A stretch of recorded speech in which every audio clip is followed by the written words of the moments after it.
अधिकारी जीएस के नए वीडियो में। तो इसमें हम लोग देखेंगे संस्कृति आईएएस का यूपी पीसीएस के लिए जो प्री का टेस्ट है उसको देख लेते हैं। तो इसमें प्रश्न पत्र 1 है और टेस्ट नंबर 1 भी, ठीक है, टेस्ट नंबर 1 है और प्रश्न पत्र 1 के लिए हम लोग देखेंगे यूपी पीसीएस 2025 के लिए, ठीक है।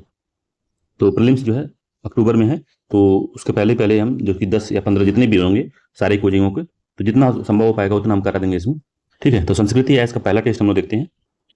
तो इसमें दोनों लोग देख सकते हैं, अंग्रेजी वाले इधर पढ़ सकते हैं, इंग्लिश वाले लोग इधर पढ़ सकते हैं और हिंदी वाले यहाँ पढ़ सकते हैं, ठीक है। इसलिए इसको बहुत ज़्यादा बड़ा हिंदी सिर्फ नहीं दिखा रहा हूँ, दोनों ही मिक्स है इसमें, ठीक है। तो पहला क्वेश्चन इसमें कह रहा है, इतिहास का क्वेश्चन है पूरा, तो इसमें सारे जो हिस्ट्री है उसका पूरा कवर किया गया है, प्राचीन काल से लेके और मॉडर्न हिस्ट्री तक सब कवर है इसमें।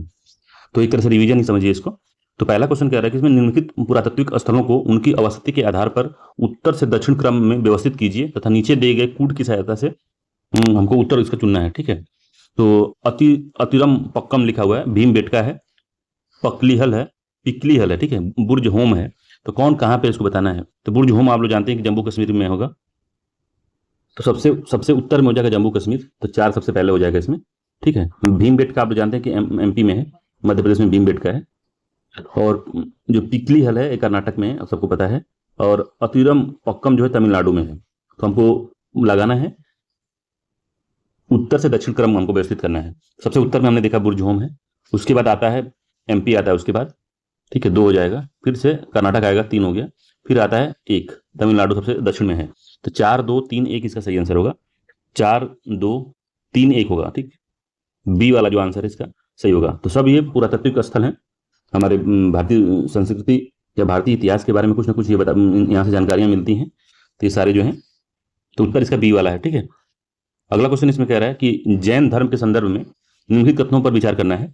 तो जैन धर्म के बारे में पूछ रहा है। तो पहला इसमें ऑप्शन दिया हुआ है कि स्यादवाद के अनुसार हमारा प्रत्येक ज्ञान सापेक्षतया सत्य होता है, ठीक है। तो पहला सही है। तो स्यादवाद का मतलब यही होता है कि इसकी स्यादवाद कहता है कि कोई भी, मान लीजिए कोई वस्तु है, ये इस वस्तु के बारे में जो आपका नजरिया है, जो आपका पॉइंट ऑफ व्यू है, वो एक तरफा है। पूरा ज्ञान इस वस्तु के बारे में आपको नहीं है, क्योंकि दूसरा व्यक्ति इसको कुछ दूसरे पॉइंट ऑफ व्यू से भी देख सकता है, तीसरा व्यक्ति किसी तीसरे पॉइंट ऑफ व्यू से देख सकता है, चौथा व्यक्ति किसी दूसरे पॉइंट ऑफ व्यू से इस वस्तु को देख सकता है और उसकी व्याख्या कर सकता है, ठीक है। तो इसमें जो स्यादवाद कहता है कि जो हमारा प्रत्येक ज्ञान होता है वो सापेक्षता सत्य होता है। सापेक्षता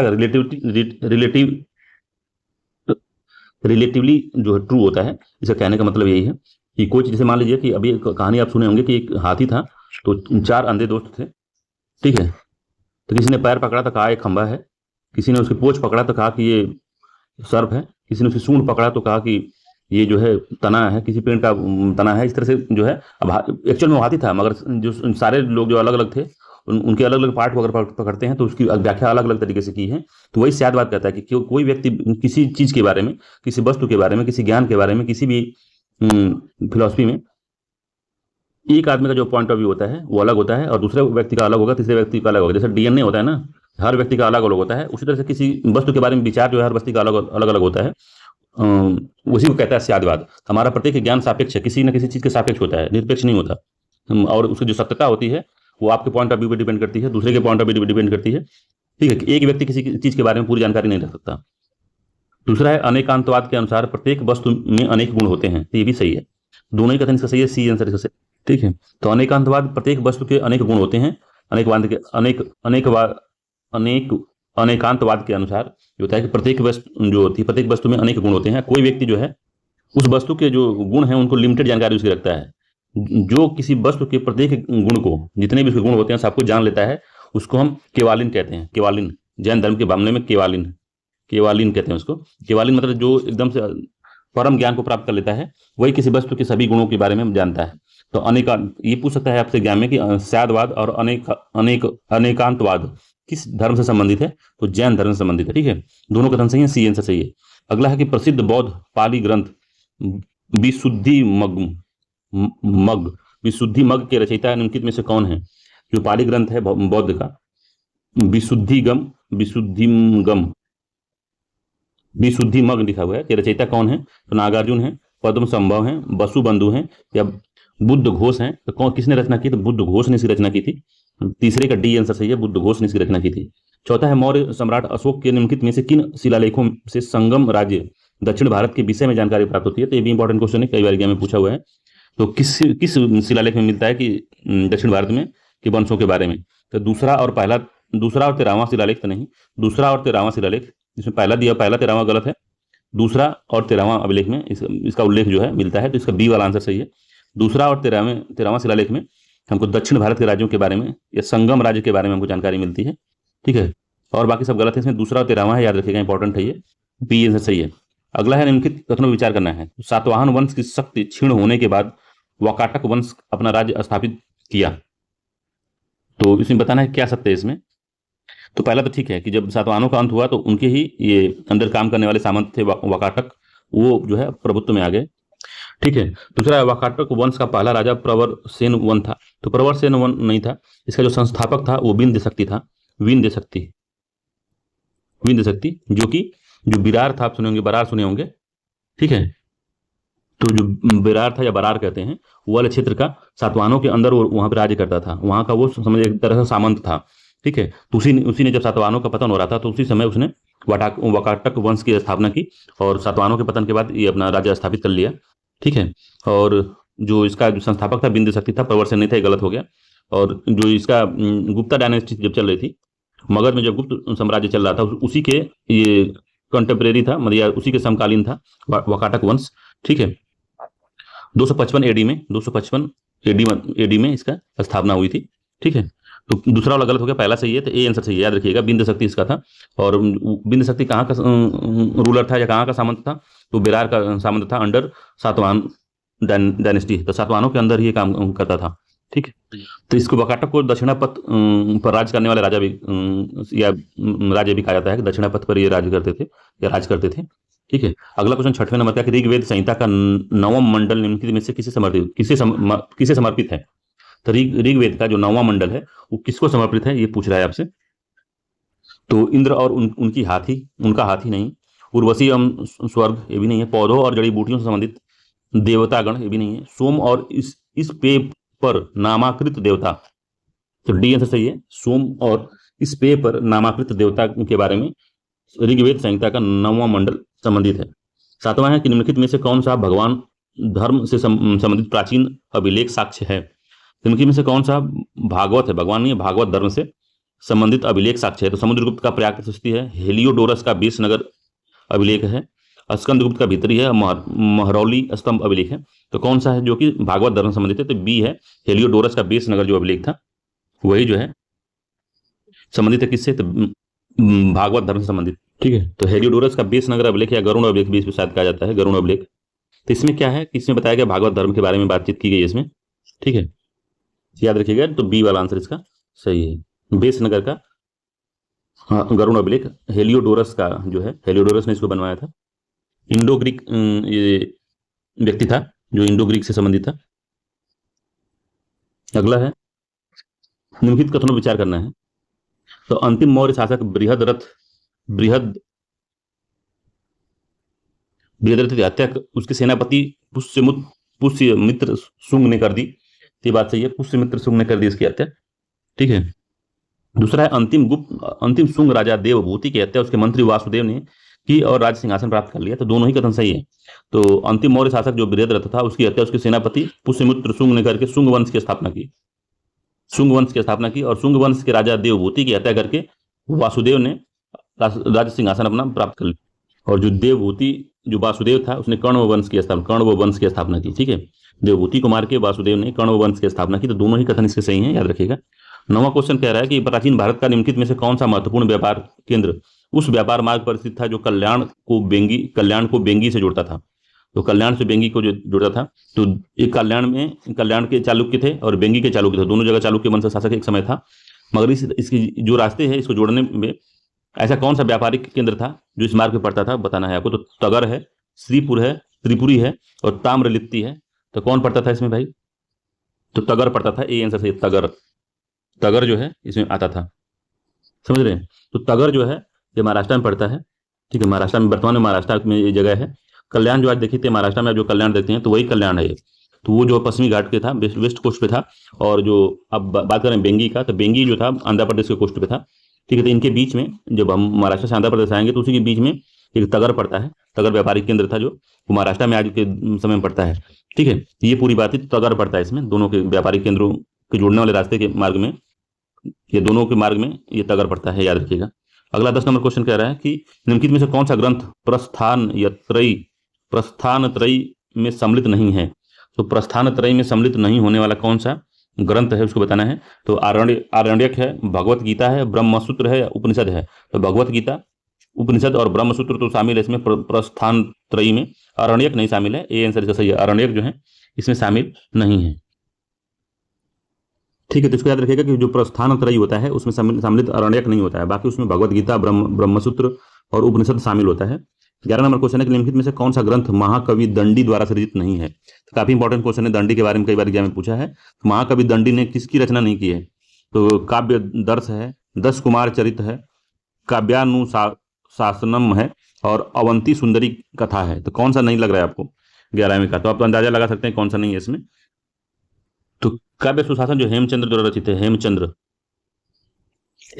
रचित है। बाकी जो है काव्य दर्श, 10 कुमार चरित और अवंती सुंदरी जो है किसने लिखा है, तो दंडी ने लिखा है इसको। ठीक है, दंडी एक संस्कृत कवि थे, ठीक है, संस्कृत लेखक थे, संस्कृत में लिखते थे ये।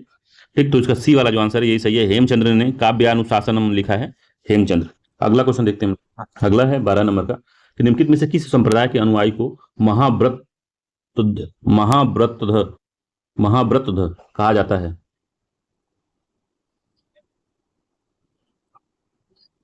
तो महाव्रतधर कहा जाता है, महाव्रतधर है। निम्नलिखित किस संप्रदाय के अनुयायियों को महाव्रतधर कहा जाता है। तो पाशुपत दिया हुआ है, कापालिक दिया है, कालामुख दिया है और लिंगायत दिया है। तो कालामुख कहा जाता है, सी आंसर से कालामुख के जो संप्रदाय के अनुयायियों को महाव्रतधर कहा जाता था। 13वां सूची 1 को सूची 2 से मिलाना है, विद्वान दिया हुआ है और संरक्षक दिया हुआ है। काफी इंपॉर्टेंट क्वेश्चन है ये, एक एक क्वेश्चन की मतलब विज्ञानेश्वर थे किसके दरबार में रहते थे। भरवी कहा रहते थे, हेमचंद्र कहा रहते थे, राजशेखर कहा रहते थे। इस तरह से अकेले ही क्वेश्चन पूछ लेता है इसमें, मगर इसमें जो है मिलाने के लिए दे दिया है, तो काफी महत्वपूर्ण ये क्वेश्चन हो जाता है। तो इसको हम लोग देखते हैं। तो विज्ञानेश्वर जो है किसके दरबार में थे भाई, बताइए। विज्ञानेश्वर जो थे वो विक्रमादित्य खष्ट या 6वें के दरबार में थे, तो 4 हो गया। भरवी जो थे, भरवी सिंह विष्णु के दरबार में रहते थे, 3 हो गया। हेमचंद्र जो थे महिपाल के दरबार में थे, कुमार पाल के दरबार में थे, बताइए। हेमचंद्र किसके दरबार में थे भाई, तो कुमार पाल के दरबार में हेमचंद्र थे। और राजशेखर जो थे महिपाल के थे। तो ये सभी इंपॉर्टेंट है, याद रखिएगा ये। तो विज्ञानेश्वर जो है विक्रमादित्य जो 6वें थे उनके दरबार में रहते थे। भरवी जो थे सिंह विष्णु के दरबार में, हेमचंद्र जो थे वो कुमार पाल के दरबार में और राजशेखर जो थे वो महिपाल के दरबार में रहते थे। तो 4 3 1 2 इसका सही है, बी वाला जो आंसर है। ठीक है, इसको डिटो याद कर लीजिएगा, ठीक है, तो इसको याद रखिएगा, इंपॉर्टेंट है। अगला है इसमें विजयनगर के संदर्भ में निम्न कथनों पर विचार करना है। तो दासों के क्रय विक्रय को बेस बग कहा जाता था, दासों के क्रय विक्रय को बेस बग कहा जाता था, ये बात सही है। दूसरा, महिला दासों का व्यापार नहीं किया जाता था, तो ये भी बात सही है। तो ये सारी जानकारियां जो ट्रेवलर आए विजयनगर साम्राज्य में, जो घूमे टहले जितने भी ट्रेवलर थे, उन्होंने उनके ही जो उन्होंने लिखा था उसी में से पता चला है कि महिला दासों का व्यापार नहीं किया जाता था। और दासों के क्रय विक्रय जो कि पुरुष दास थे उनके क्रय विक्रय को बेस बग कहा जाता था। दोनों ही कथन सही है, इसका सी आंसर सही है। अगला है कौटिल्य के अर्थशास्त्र में गृहस्थ आश्रम के लिए निर्धारित कर्तव्यों को निम्नलिखित में से कौन शामिल नहीं है। कौन सा शामिल नहीं है इसमें बताना है। तो धर्म के अनुकूल जीविकोपार्जन करना, ये सही है। घर पर रहते हुए ब्रह्मचर्य धर्म का पालन करना, ये गलत है। विभिन्न संस्कारों का अनुष्ठान करना, ये सही है। देवताओं और पितरों को भोजन कराने के पश्चात भोजन ग्रहण करना, तो ये भी बात सही है।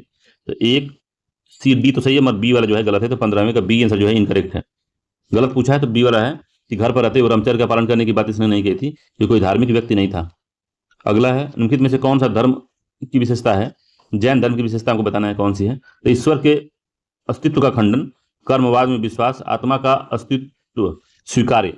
तो कौन कौन से जो बातें हैं जैन धर्म माना है, ठीक है।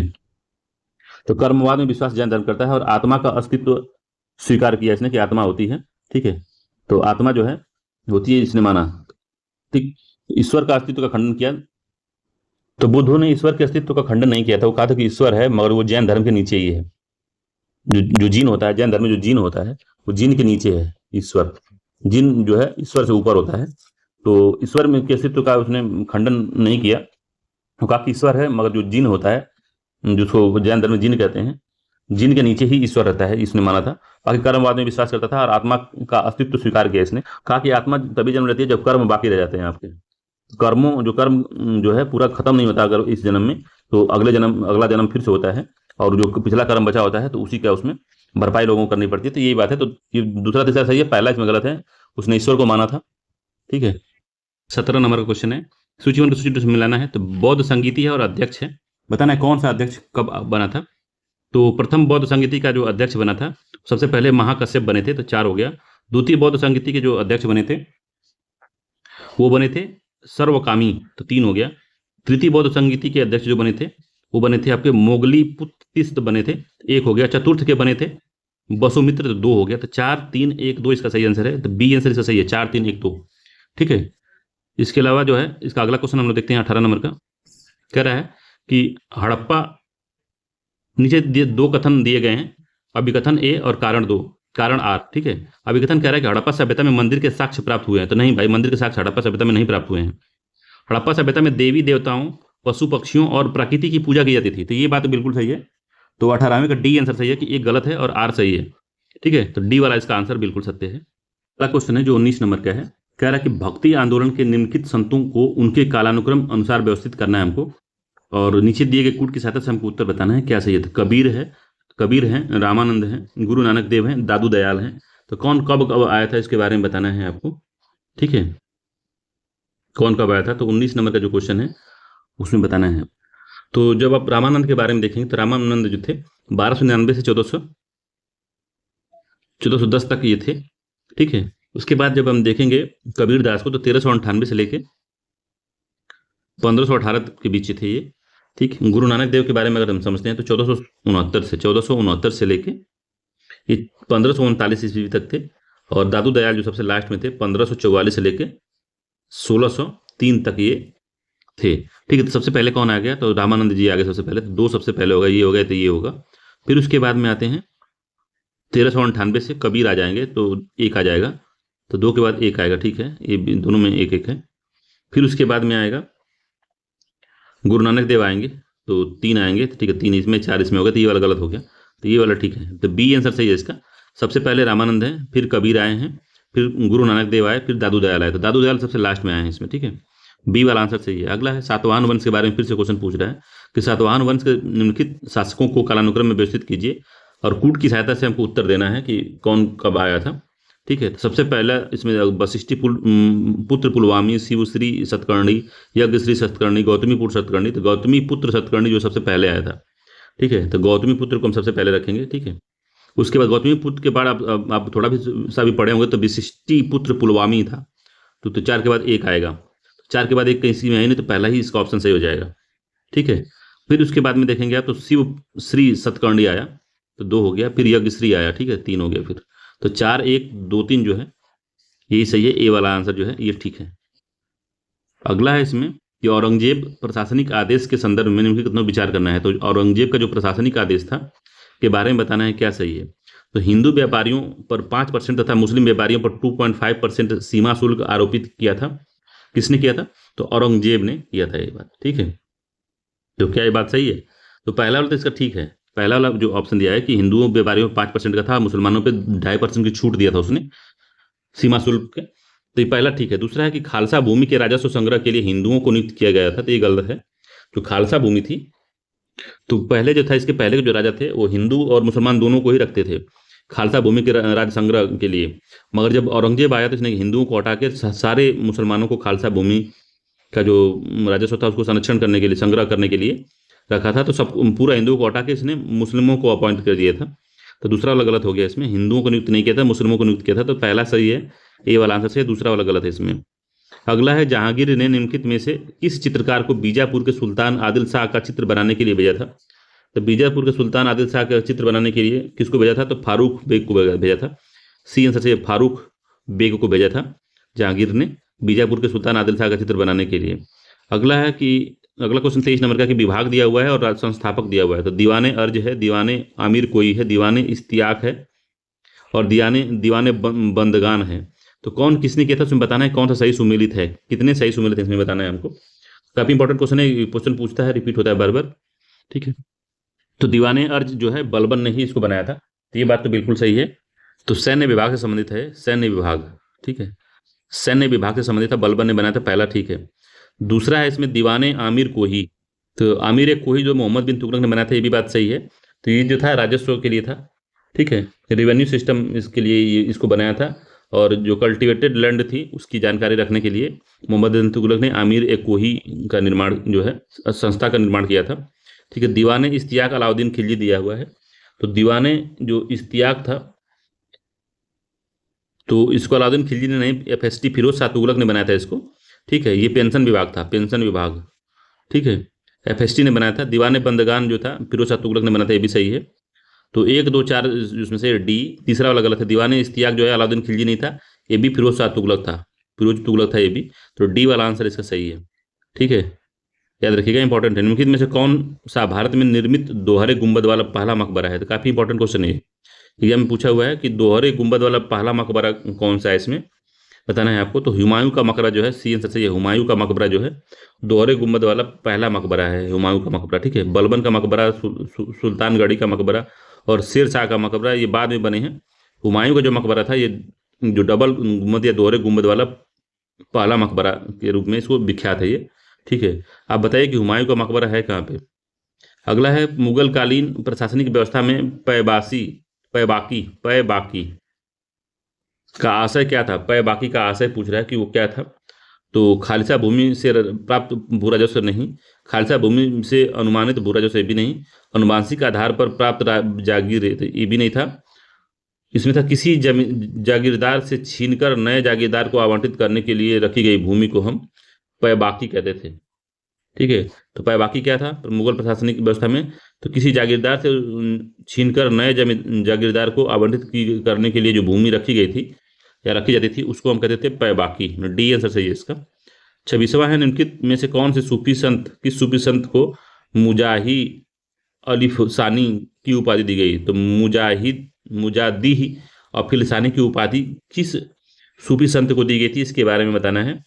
तो शेख निजामुद्दीन औलिया को नहीं दी गई थी, शेख नसरुद्दीन महमूद को भी नहीं दी गई थी, सैयद मोहम्मद गेसूदराज को भी नहीं दी गई थी, ये शेख अहमद सरहिंदी को दी गई थी। ठीक है, मुजहिद अलिफ सानी। ठीक है, डी आंसर सही है इसका। अगला क्वेश्चन है, निम्नलिखित में से किन वीरों के पराक्रम से प्रभावित होकर अकबर ने उनकी मूर्तियों को आगरा के किले के मुख्य द्वार पर स्थापित करवाया था? तो कौन से ऐसे वीर थे जिनका पराक्रम से प्रभावित होकर मुगल बादशाह अकबर ने उनकी मूर्ति बनवाई और अपने किले के मुख्य द्वार पर स्थापित करवाया था? वो कौन था, कौन वो सौभाग्यशाली था भाई उस समय? तो जयमाल थे और फत्ता थे। और डी आंसर से जयमाल और फत्ता के बारे में इसने ऐसा किया था।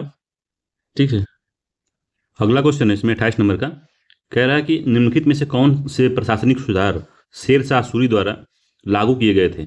तो कौन से प्रशासनिक सुधार शेर शाह सूरी द्वारा लागू किए गए थे? तो पहला है भूमि के मापन और लगान के आकलन के उपायों का मानकीकरण किया इसने।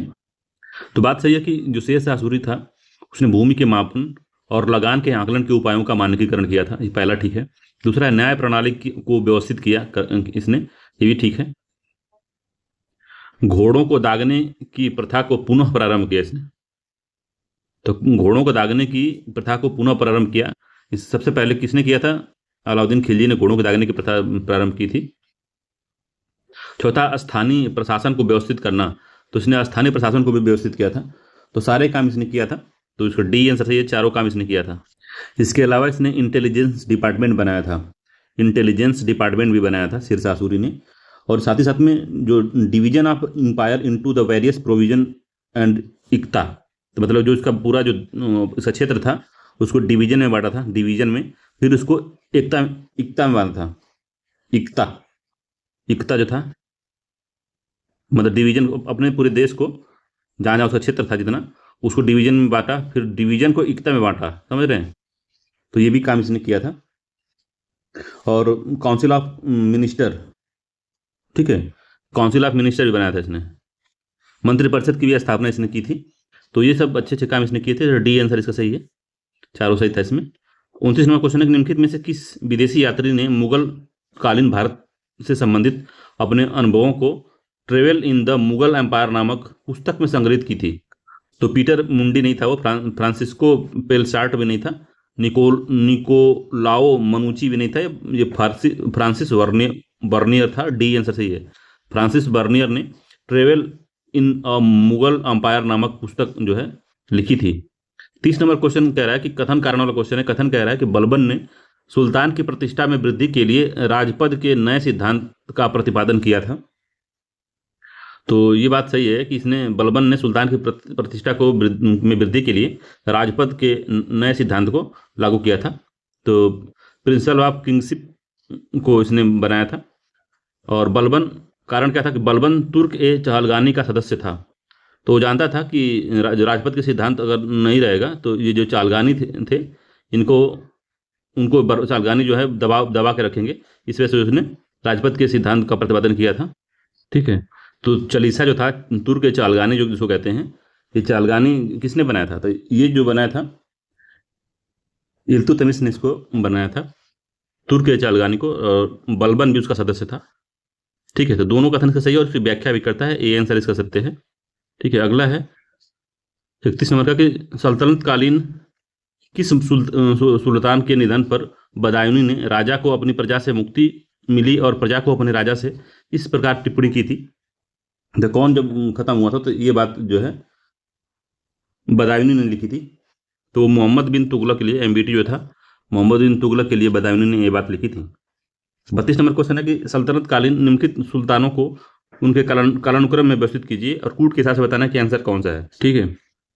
तो जो 31 नंबर वाला क्वेश्चन था इसमें इस तरह से पूछता है कि मोहम्मद बिन तुगलक को किसने कहा था कि राजा को अपनी प्रजा से, और मोहम्मद उसकी मौत पे किसने कहा था कि राजा को अपनी प्रजा से मुक्ति मिली और प्रजा को अपने राजा से? तो बदायूनी ने कहा था। तो याद रखिएगा, उल्टा भी पूछ सकता है, बदायूनी को पूछ सकता है और अलाउद्दीन खिलजी को तो पूछ ही लिया, मोहम्मद बिन तुगलक को तो पूछ ही लिया है। ठीक है। अगला क्वेश्चन जो 32 नंबर का था, सल्तनत कालीन सुल्तान दिए हुए हैं, इनको जो है सही कालानुक्रम में लगाना है, कूट से बताना है कौन सा आंसर सही है। ठीक है। तो सबसे पहले आप देखेंगे तो रुकनुद्दीन जो था ये सबसे पहले बना, फिर मुबारक शाह बनता है, फिर फिरोज शाह तुगलक बनता है, फिर आलम शाह बनता है। तो ये क्रोनोलॉजी में दी ही गई है। ठीक है। तो रुकनुद्दीन इल्तुतमिश का लड़का था। इल्तुतमिश का लड़का कौन था? तो रुकनुद्दीन था। और मुबारक शाह जो था अलाउद्दीन खिलजी का लड़का था। अलाउद्दीन खिलजी का लड़का था मोहम्मद शाह। ठीक है। फिरोज शाह तुगलक जो था, उसके बाद जो है फिरोज शाह तुगलक आया, फिर तब आलम शाह आया इसमें। तो आलम शाह जो है सैयद वंश का था, याद रखिएगा, सैयद वंश का था। तो ये जो था पहला स्लेव डायनेस्टी, मतलब गुलाम वंश का शासक था।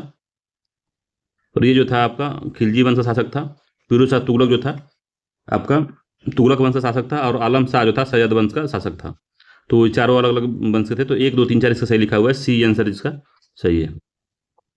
अगला है सल्तनत कालीन निम्नलिखित में से किस स्थापत्य में घोड़े के नाल के आकार को की मेहराब सर्वप्रथम प्रयोग में लाई गई? तो जो घोड़े की नाल होती है, इस तरह की नाल होती है, इस तरह का मेहराब जो है किसने सर्वप्रथम प्रयोग किया था, ये पूछ रहा है ये।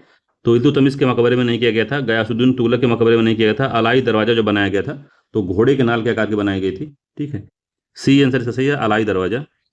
अलाई दरवाजा अलाउद्दीन खिलजी ने बनाया था। अलाउद्दीन खिलजी ने इसको बनाया था 1311 ईस्वी में, इसको भी याद रखिएगा। ठीक है। तो दिल्ली में है, सी आंसर इसका सही है। अगला है कि ग्रंथ लिखा हुआ और रचनाकार लिखा हुआ है, तो कौन किसका है? तो इंपॉर्टेंट है, ये पूछता है एग्जाम में, तो इसको देख लेते हैं सही से। तो नूह सिपीहर आमिर खुसरो को दिया हुआ है। रियाजुल इंसा जो ग्रंथ है महमूद गवां, बुरहान ए मासिर रफ़ी उद्दीन सिराजी। ठीक है। तो पहला तो सही है कि नूह सिपीहर जो है आमिर खुसरो ने लिखा है। रियाजुल इंसा जो है महमूद गवां लिखा है। तो महमूद गवां कौन था?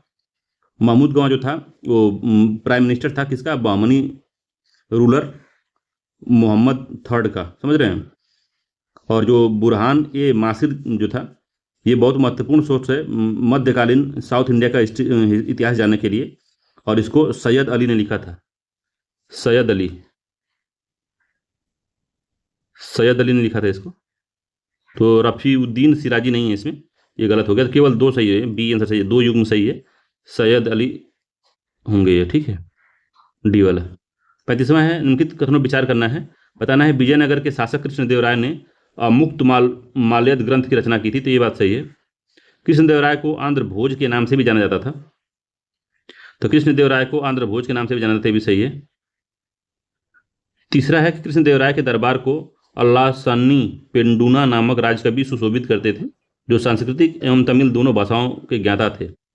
ठीक है, तो तीसरा वाला गलत है, तमिल नहीं तेलुगु था, तमिल नहीं है, तेलुगु के ज्ञाता थे।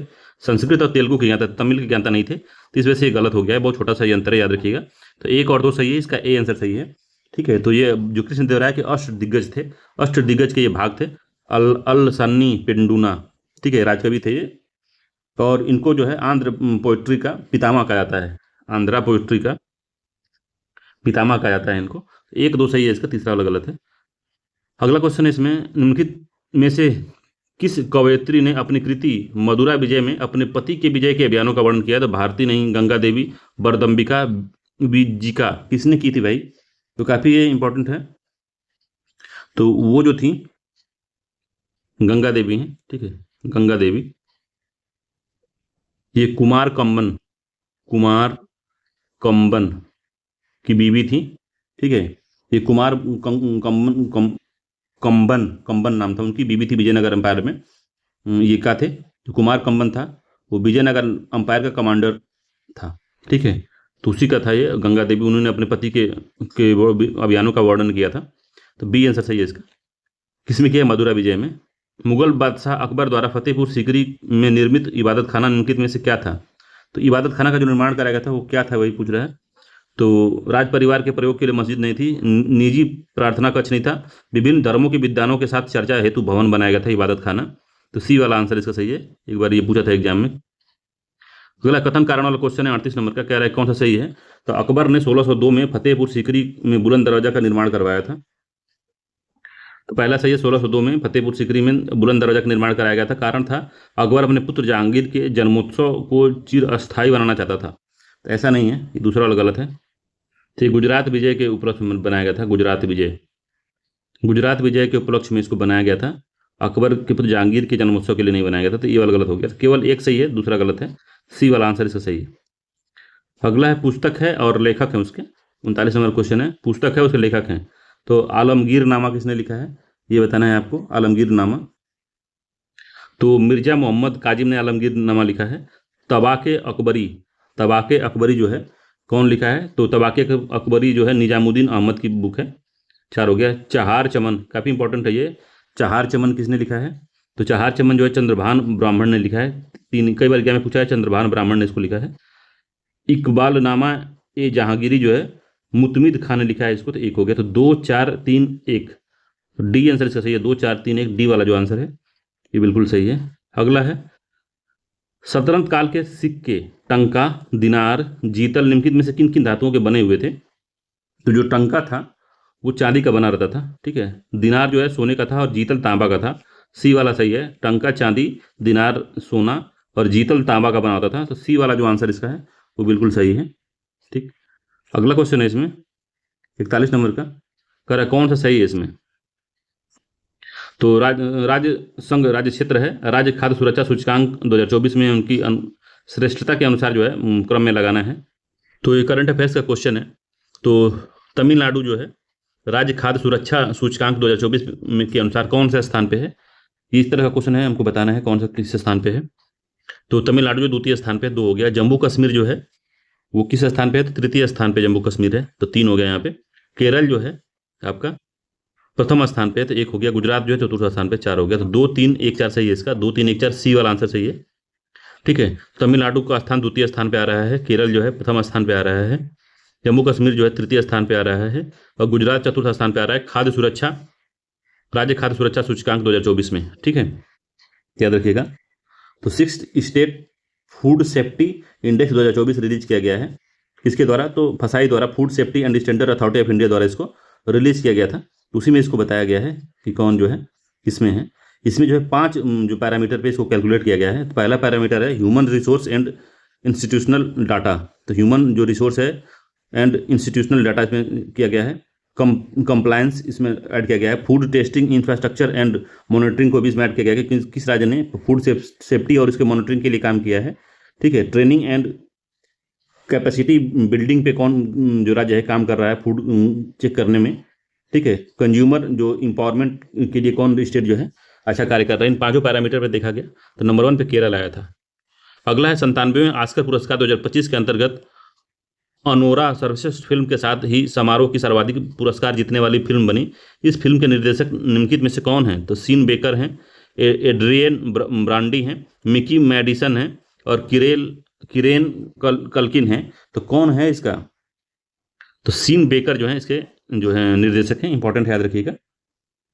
तो 97वां ऑस्कर पुरस्कार जीता था और अनोरा नामक जो मूवी है सीन बेकर ने इसको डायरेक्ट किया था। 5 ऑस्कर अवार्ड इसने जीती है। अगला है 83वां क्वेश्चन है कि हाल ही में सुर्खियों में रही A B head advanced ballistic for high energy defeat के संदर्भ में इन कथनों पर विचार करना है, कौन सा सही है इसमें बताना है ठीक कौन सा है। तो पहला इसमें दिया हुआ है कि यह एक हल्के वजन की बुलेट प्रूफ जैकेट है। तो जो ये एवेड जो है, एवेड जिसको कह सकते हैं, ये जो है हल्के वजन की बुलेट प्रूफ जैकेट है। सही उत्तर बताना हो तो पहला ठीक है। दूसरा है इसे रक्षा अनुसंधान एवं विकास संस्थान DRDO ने भारतीय प्रौद्योगिकी संस्थान मद्रास के साथ मिलकर संयुक्त रूप से इसको बनाया है। तो DRDO ने इसको बनाया है IIT दिल्ली के साथ मिलकर, ठीक है, IIT दिल्ली के साथ मिलकर बनाया, मद्रास के साथ नहीं, तो दिल्ली के साथ मिली है, इसलिए गलत हो गया है। DRDO और नई दिल्ली, IIT नई दिल्ली ने मिलकर बनाया इसको। केवल सी वाला आंसर से केवल एक सत्य है इसमें। अगला है 66वां रेमन मैग्सेसे पुरस्कार 2024 किसको प्रदान किया गया है? तो 66वां रेमन मैग्सेसे पुरस्कार जो है किनको दिया गया है ये पूछ रहा है। तो न्यूएन थी नगांक फुओंग इनको दिया गया, पहला ठीक है। कर्मा फुटसो को भी दिया गया है, कर्मा फुटसो। मियाजाकी हायायो को भी दिया गया है, तीनों लोगों को दिया गया है। आर रवि कन्नन को नहीं दिया गया है। तो 1, 2, 3 इसका सही आंसर है, ए वाला आंसर इसका ठीक है। तो ये तो डायरेक्ट स्ट्रेट फॉरवर्ड क्वेश्चन है, ये तुरंत पूछ लेता है, ठीक। अगला है सूची 1 का सूची 2 से मिलाना है, बताना है क्या सही है। तो नवनिर्वाचित प्रधानमंत्री और राष्ट्रपति हैं और देश दिया हुआ है, तो कौन किससे सुमेलित है यही हमको बता देना है इसमें।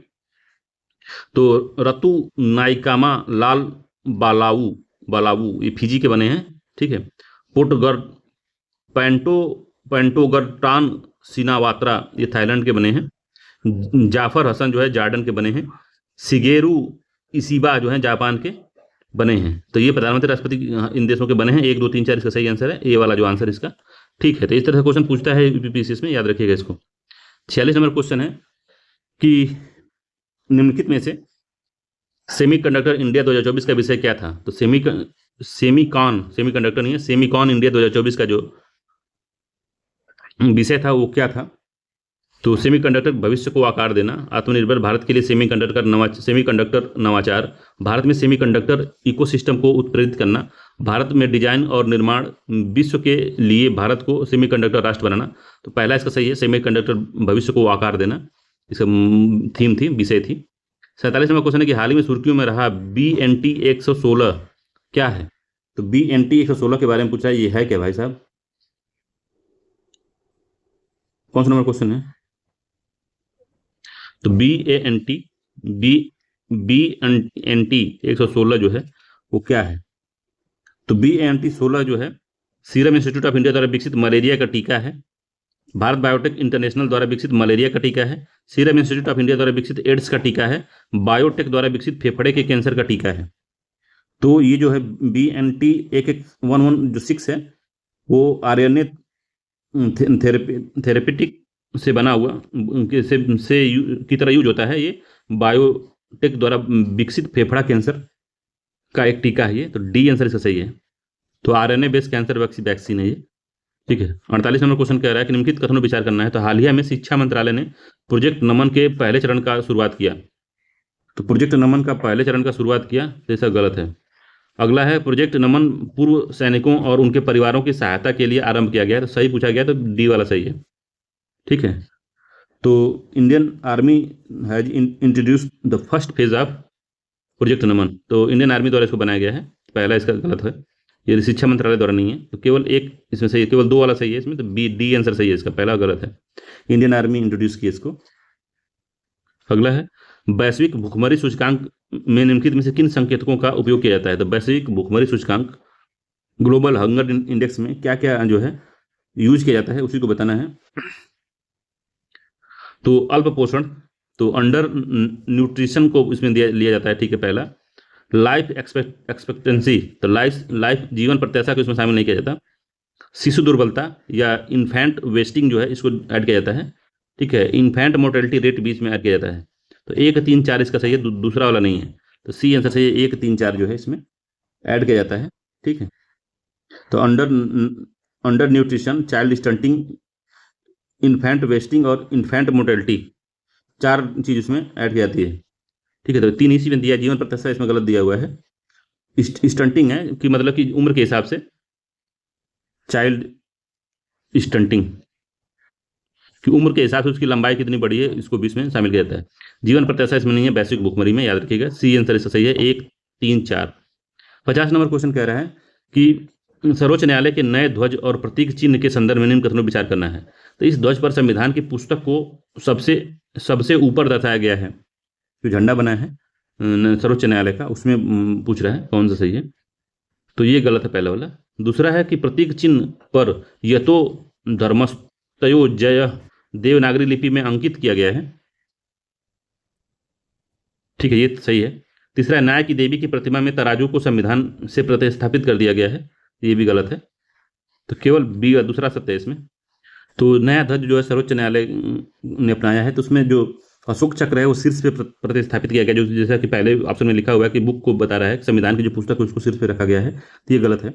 अशोक चक्र जो है शीर्ष पे जो प्रतिष्ठित किया गया है, सर्वोच्च न्यायालय के भवन जो है, जहाँ पे सर्वोच्च न्यायालय बैठ है का वो केंद्र है, भवन है, उसको मध्य में रखा गया है, और संविधान की पुस्तक को सबसे निचले स्थान, झंडे में उसको स्थान दिया गया है, ठीक है। भारत का सर्वोच्च न्यायालय रोमन में और यतो धर्मस्य जयते देवनागरी में अंकित है, ठीक है। यतो धर्मस्य जय एक संस्कृत भाषा का शब्द है जिसका अर्थ है जहाँ धर्म है वहाँ जय या जीत है। दूसरा इसमें कि ये दूसरा तो ठीक है, न्याय की देवी की प्रतिमा को बदल दिया गया है, इसमें नई लेडी जस्टिस प्रतिमा का महत्व बताया गया है इसमें। तो इसमें क्या किया गया कि साड़ी पहनी है, पहले जो था वेस्टर्न कल्चर में जो लेडी थी वो अपना वेस्टर्न ड्रेस पहनी थी, उसको साड़ी से रिप्लेस कर दिया गया है, और उनको जो आंख में पट्टी बनी थी उस पट्टी को हटा दिया गया है, और उनके एक हाथ में तलवार पहले ली थी, तो अब एक हाथ में उनको संविधान की बुक उसमें उनको पकड़ा दी गई है। तो ये जो है बदलाव हुआ है इसमें, तो ये सब चीज़ें बदली हैं, ठीक है। आंखों पर से पट्टी हटाकर खोल देना एक इसमें बना हुआ है कि आंख खुली है, समाज के भीतर की जटिलताओं और भेदभाव के बारे में ज्ञान का भी प्रतीक इसको माना जा रहा है। तलवार की तरह जगह जो है भारतीय संविधान को इन्होंने अपने हाथ में लिया है। तराजू का जो संरक्षण यह दर्शाता है कि अदालत निष्पक्ष रूप से साक्ष्य का मूल्यांकन करना जारी रखेगी तथा अंतिम निर्णय देने से पहले दोनों पक्षों को सुनेगी, जो तराजू लेकर ली हैं। तो ये सब मामला पूरा बना हुआ है, ठीक है। तराजू अभी भी है, याद रखिएगा। बस ये है कि जो लेडी हैं वो वेस्टर्न ड्रेस से हट के भारतीय साड़ी में आ गई हैं और आंख से पट्टी हटा ली हैं, ठीक। तो याद रखिएगा कई बदलाव में ध्वज में सबसे ऊपर रखा गया है अशोक चक्र को, उसके बाद में उसमें रखा गया है, बीच में रखा गया है सर्वोच्च न्यायालय के भवन को, और सबसे नीचे रखा गया उसी फ्लैग में संविधान की पुस्तक को। प्रतीक उसमें लिखा गया है या तो धर्मस्थ जय धर्मस्तो जय देवनागरी लिपि में लिखा गया है उसमें। न्याय की देवी की प्रतिमा में तराजू को संविधान से प्रतिस्थापित नहीं किया गया है, इसमें न्याय की देवी का जो पहनावा था वेस्टर्न, उसको साड़ी से हटा दिया गया है। हाथ में एक में तलवार उन्होंने ली थी, तलवार की जगह संविधान की कॉपी दे दी गई है। एक हाथ में तराजू था तो तराजू ऐसे रखा गया है, और उनके आंख से जो पट्टी बंधी थी पहले उस पट्टी को हटा दिया गया है। तो इतना काम किया गया है इसमें, ठीक है। अगला है कि मंदिर दिया हुआ है, राजवंश दिया हुआ है, तो कौन सा मंदिर किस राजवंश द्वारा बनाया गया था, तो उसी के बारे में हमको बताना है, ठीक है, और कितना इसमें सही है ये बताना है, ठीक है। तो मोढेरा का सूर्य मंदिर जो है सोलंकी वंश ने बनाया था, ये बात सही है। मोढेरा का जो सूर्य मंदिर है वो सोलंकी वंश ने बनाया।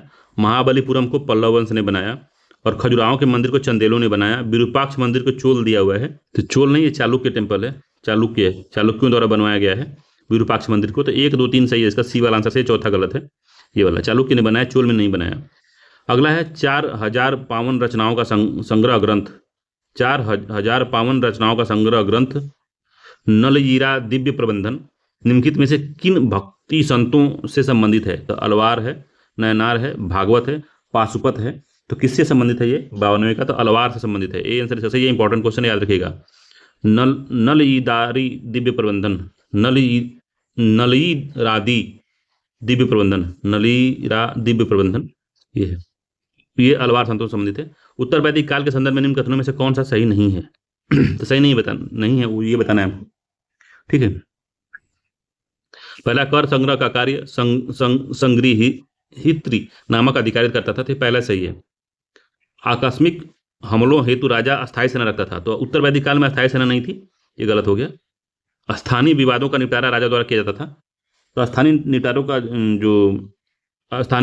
जो विवादों का निपटारा स्थानीय लोगों द्वारा किया जाता था, राजा द्वारा नहीं किया जाता था, तो ये भी गलत हो गया। तो 2 और 3 इसका गलत है, सी वाला आंसर इसका सही है। उत्तर वैदिक वैदिक काल में, उत्तर वैदिक काल में जो दोनों में ही जो राजा था वो आर्मी को मेंटेन करके नहीं रखता था, अपनी सेना को वो नहीं रखता था, ये बात याद रखिएगा।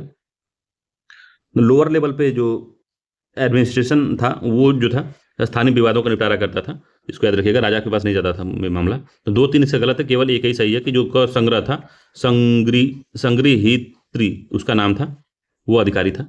54 नंबर क्वेश्चन कह रहा है कि मध्य एशियाई राजवंशों को भारत पर आक्रमण के सही क्रम में व्यवस्थित कीजिए और कूट के द्वारा बताइए कौन सा सबसे पहले आया था। तो काफी इंपॉर्टेंट क्वेश्चन है, पूछता है एग्जाम में।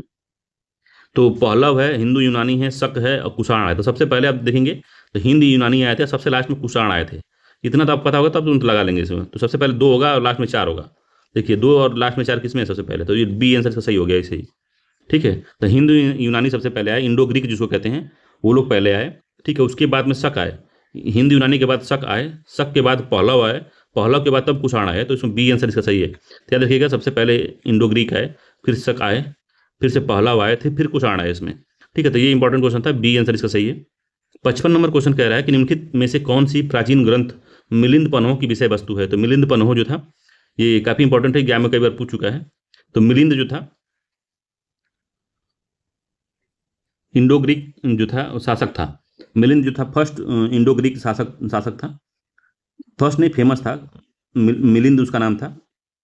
उसको मिनांडर भी कहते थे, मिनांडर। तो मिनांडर जिसको मिलिंद भी कहा जाता था।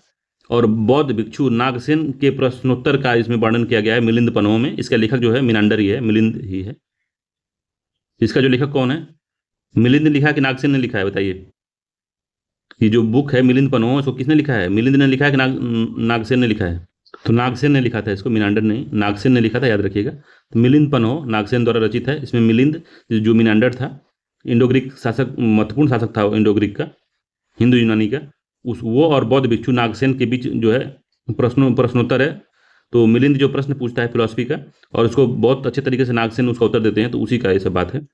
अगला क्वेश्चन 56 नंबर का है कि याज्ञवल्क्य गार्गी संवाद का उल्लेख निम्नलिखित में से किस उपनिषद में कहा गया है। तो याज्ञवल्क्य गार्गी संवाद का जो उल्लेख है किसमें किया गया है, ये पूछ रहा है ये। तो ये छंदोग्य उपनिषद है, कंठोपनिषद है, बृहदारण्य उपनिषद है, या श्वेताश्वर उपनिषद है। तो कौन सा उपनिषद है ये, तो ये जो है बृहदारण्यक उपनिषद है, सी आंसर इसका सही है। तो याज्ञवल्क्य और गार्गी संवाद का उल्लेख जो है इसी में किया गया है, सी आंसर इसका सही है, इंपॉर्टेंट है, याद रखिएगा। अगला है मेगास्थनीज के भारत विवरण के संदर्भ में निम्न कथनों पर विचार करना है। तो पहला इसमें दिया, पाटलिपुत्र का प्रशासन 6 समितियों द्वारा शासित होता था, पहला ठीक है, इसमें सही पूछा है, पहला ठीक है। दास प्रथा विद्यमान थी, तो उसने दास प्रथा विद्यमान के बारे में कुछ बात नहीं की है। मथुरा क्षेत्र में हेराक्लीस की पूजा की जाती थी, तो मथुरा क्षेत्र में हेराक्लीस की पूजा की जाती थी, ये बात सत्य है। ठीक है, दुर्भिक्ष, ये दुर्भिक्ष मतलब होता है फेमाइन, या क्या कहते हैं उसको, फेमाइन को सूखा कहते हैं जिसको, सूखा में राज्य द्वारा अन्न वितरण किया जाता था, तो इसके बारे में भी जानकारी नहीं देता है ये। तो इसका जो है 1 3 इसका सही है, केवल 57 का ए आंसर सही है। मेगास्थनीज पाटलिपुत्र का प्रशासन 6 समितियों द्वारा प्रशासित होता था, ये कहा। और मथुरा क्षेत्र में हेराक्लीस की पूजा होती है, ये कहा था। ठीक है, तो मेगास्थनीज कहता है दास प्रथा विद्यमान नहीं थी, जो कि गलत था। दास प्रथा विद्यमान थी इसने कहा था, तो ये गलत है, क्योंकि इसने कहा था कि दास प्रथा विद्यमान नहीं थी, इसीलिए गलत है। तो 1 3 इसका सही है, याद रखिएगा। 58 नंबर क्वेश्चन है, निम्नलिखित में से कौन सा मंदिर नागर शैली में निर्मित नहीं है। तो नागर शैली में निर्मित नहीं है वो मंदिर कौन सा है भाई। तो दिलवाड़ा का जैन मंदिर नागर शैली में है, कोणार्क का सूर्य मंदिर नागर शैली में है, कंदरिया महादेव मंदिर नागर शैली में है, महाबलीपुरम का तट मंदिर जो है नागर शैली में नहीं है, डी आंसर सही है इसका। द्रविडियन शैली में ये जो है मंदिर बना हुआ है। अगला क्वेश्चन है 59 नंबर का, कि निम्नलिखित में से किस शासक ने कश्मीर में मार्तंड मंदिर का निर्माण करवाया था। तो काफी इंपॉर्टेंट क्वेश्चन है। तो दुर्लभ वर्धन नहीं कराया था, लालितादित्य ने कराया था इसको। ठीक है, बी आंसर इसका सही है, ललितादित्य ने कराया था। विनयादित्य नहीं था, और अवंती वर्मन भी नहीं था, बी आंसर सही है 59 नंबर का। तो ये करकोट डायनेस्टी का था, करकोट डायनेस्टी। ठीक है। करकोट डायनेस्टी का ये शासक था। इसका नाम था लालित्या मुक्त पेड़। ठीक है, ललितादित्य मुक्त पेड़ इसका नाम था। ठीक, पूछ सकता है कारकोट डायनेस्टी इसका जो राजा था कारकोट डायनेस्टी का था, इसने करवाया था। बी आंसर इसका सही है, जम्मू कश्मीर में। अगला क्वेश्चन है इसमें, ऋग्वेद के 7वें मंडल में उल्लेखित दशराज युद्ध निम्नलिखित में से किस नदी के तट पर लड़ा गया था? तो अस्किन है, पुरुषवी है, बितिस्ता है और सदानीरा है। तो किस नदी के तट पर लड़ा गया था? तो पुरुषवी नदी पर लड़ा गया था। बी आंसर इसका सही है, पुरुषवी नदी पे। ठीक है। अगला क्वेश्चन है इसमें, 100 नंबर क्वेश्चन कह रहा है कि निम्नलिखित में से किस ग्रंथ की विषय वस्तु के सौतेले भाई आनंद के बौद्ध धर्म में दीक्षित होने के प्रसंग पर आधारित है? तो कौन सा बौद्ध ग्रंथ है जिसके विषय वस्तु जो है बुद्ध के सौतेले भाई आनंद के बौद्ध धर्म में दीक्षित होने के प्रसंग को बताया गया है? वो कौन सा ग्रंथ है? तो बुद्ध चरित्र में नहीं बताया गया है, सारी पुत्र प्रकरण में भी नहीं बताया गया, सौंदरानंद में बताया गया है। सी आंसर सही है। स्वप्न वासव दत्तम में भी नहीं बताया गया है। सी आंसर इसका सही आंसर है 61 नंबर का। तो पूछता है कभी कि सौदरानंद किसने लिखा है? तो अश्वघोष ने लिखा है इसको, अश्वघोष। ठीक है, अश्वघोष की सेकेंड एपिक है ये, दूसरी बुक है सौदरानंद। ठीक है, इसी की रचना की थी अशोक। ठीक है, तो इसी में बताया गया है कि जो बौद्ध के सौतेले भाई आनंद ने बौद्ध धर्म में दीक्षा दी गई थी। सी आंसर सही है। अगला सूची 1 को सूची 2 से मिलाना है। तीर्थंकर हैं और प्रतीक चिन्ह उनके कौन कौन से हैं उसको मिलाना है हमको। तो ऋषभ देव, तो उसका वृषण था। ठीक है, वृषभ है। ठीक है, शांति जो नाथ है, शांतिनाथ का क्या है? तो शांतिनाथ का शंख है कि हिरण है? तो शंख है, शांतिनाथ का शंख है। तो ये 2 हो गया, 1 हो गया, ये 2 हो गया। और अरिष्टनेमी का सिंह है। ठीक है, और अरिष्टनेमी का क्या है? हिरण। ये महावीर का सिंह है। ठीक है, तो 1 2 3 4 इसका सही है। सबका क्रम में ही दिया गया है कि गलत है ये? कुछ याद है तो बताइए। तो ऋषभ देव का तो वृषभ है, ये तो सही है, पहला का तो पहला ही होगा। शांतिनाथ का क्या है? शांतिनाथ का हिरण है। ठीक है, शांतिनाथ का हिरण है, हिरण शांति का प्रतीक होता है। तो 3 हो गया यहाँ पे। और इष्टनेमी का शंख है, 2 हो गया। और महावीर स्वामी का सिंह है, 4 हो गया। तो 1 3 2 4 इसका सही होगा, सी वाला आंसर इसका। ठीक है, 1 3 2 4। ठीक, अगला है धमेख स्तूप के संदर्भ में निम्न कथनों पर विचार करना है। तो धमेख स्तूप के बारे में बताना है, क्या सत्य है इसमें? तो धमेख स्तूप जो है इसे गुप्त शासकों द्वारा निर्मित कराया गया था। तो सही कथन बताना है हमको 63वें का। तो पहला तो सही है इसका कि गुप्त शासकों ने धमेख स्तूप का निर्माण जो है कराया था। ठीक है, कहाँ पे है ये? सारनाथ में है, वाराणसी में। सारनाथ वाराणसी में है। यह एक ऊंचे चबूतरे पर बना पत्थर से निर्मित है। तो जो धमेख स्तूप है पत्थर से निर्मित नहीं है, ये ईंट से बना हुआ है, ईंट से बना है, इसलिए दूसरा वाला गलत हो गया। इसके अलंकरण में ज्योमितीय आकृतियों एवं पुष्प चित्रों का प्रयोग किया गया है। तो तीसरा सही है। तो 1 3 इसका सही है, ए आंसर सही है। तो ये ईंट का बना हुआ है, याद रखिएगा, इंपॉर्टेंट है ये। अगला है 64 नंबर क्वेश्चन, कह रहा है कि निम्नलिखित चीनी यात्रियों को उनके भारतीय यात्रा के क्रम में व्यवस्थित कीजिए और नीचे दिए गए कूट का प्रयोग करके सही उत्तर बताइए। तो इंपॉर्टेंट है, कई बार एग्जाम पूछा है। इसमें आप देखेंगे तो सबसे पहले फाइयान आया था, आपको याद होना चाहिए, फाइयान सबसे पहले आया था और सबसे लास्ट में इति सिंह आया था। ठीक है, तो 1 4 इसमें जो है जिसमें होगा वही सही होगा लास्ट में। तो 2 में 1 4 है, 1 ए और सी में, बाकी ये गलत हो जाएगा। तो फाइयान सबसे पहले आया था, फिर इति सिंह लास्ट में आया था। अब बताइए ह्वेनसांग पहले आया था कि सुंगयुन आया था? तो सुंगयुन पहले आया था, याद रखिएगा। फाइयान के बाद सुंगयुन आया, फिर आया था ह्वेनसांग आया, फिर इति सिंह आया था। तो इसका सी वाला आंसर जो है सही है। सबसे पहले फाइयान आया, फिर सुंगयुन आया, फिर ह्वेनसांग आया, फिर इति सिंह आया था। सी वाला आंसर इसका सत्य है। अगला क्वेश्चन है कि अशोककालीन शिलालेख और उसमें उल्लेख क्या किया गया है, कौन सा मैच कर रहा है, इसको बताना है हमको।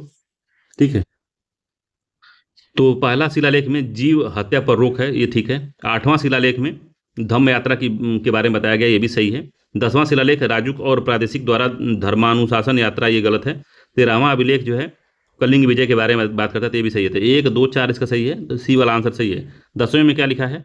तो अशोक का जो 10वां शिलालेख है, इसमें अशोक का जो उसमें आपको अपने आप को प्रियदर्शन के बारे में है, जो अशोक कहता है कि वह अपने आप को देवानाम प्रिय, देवताओं के को प्रिय और प्रियदर्शी, मनुष्य के सुखों को देखने वाला अपने आप को कहता है इसमें 10वें वाले में, इसीलिए गलत है।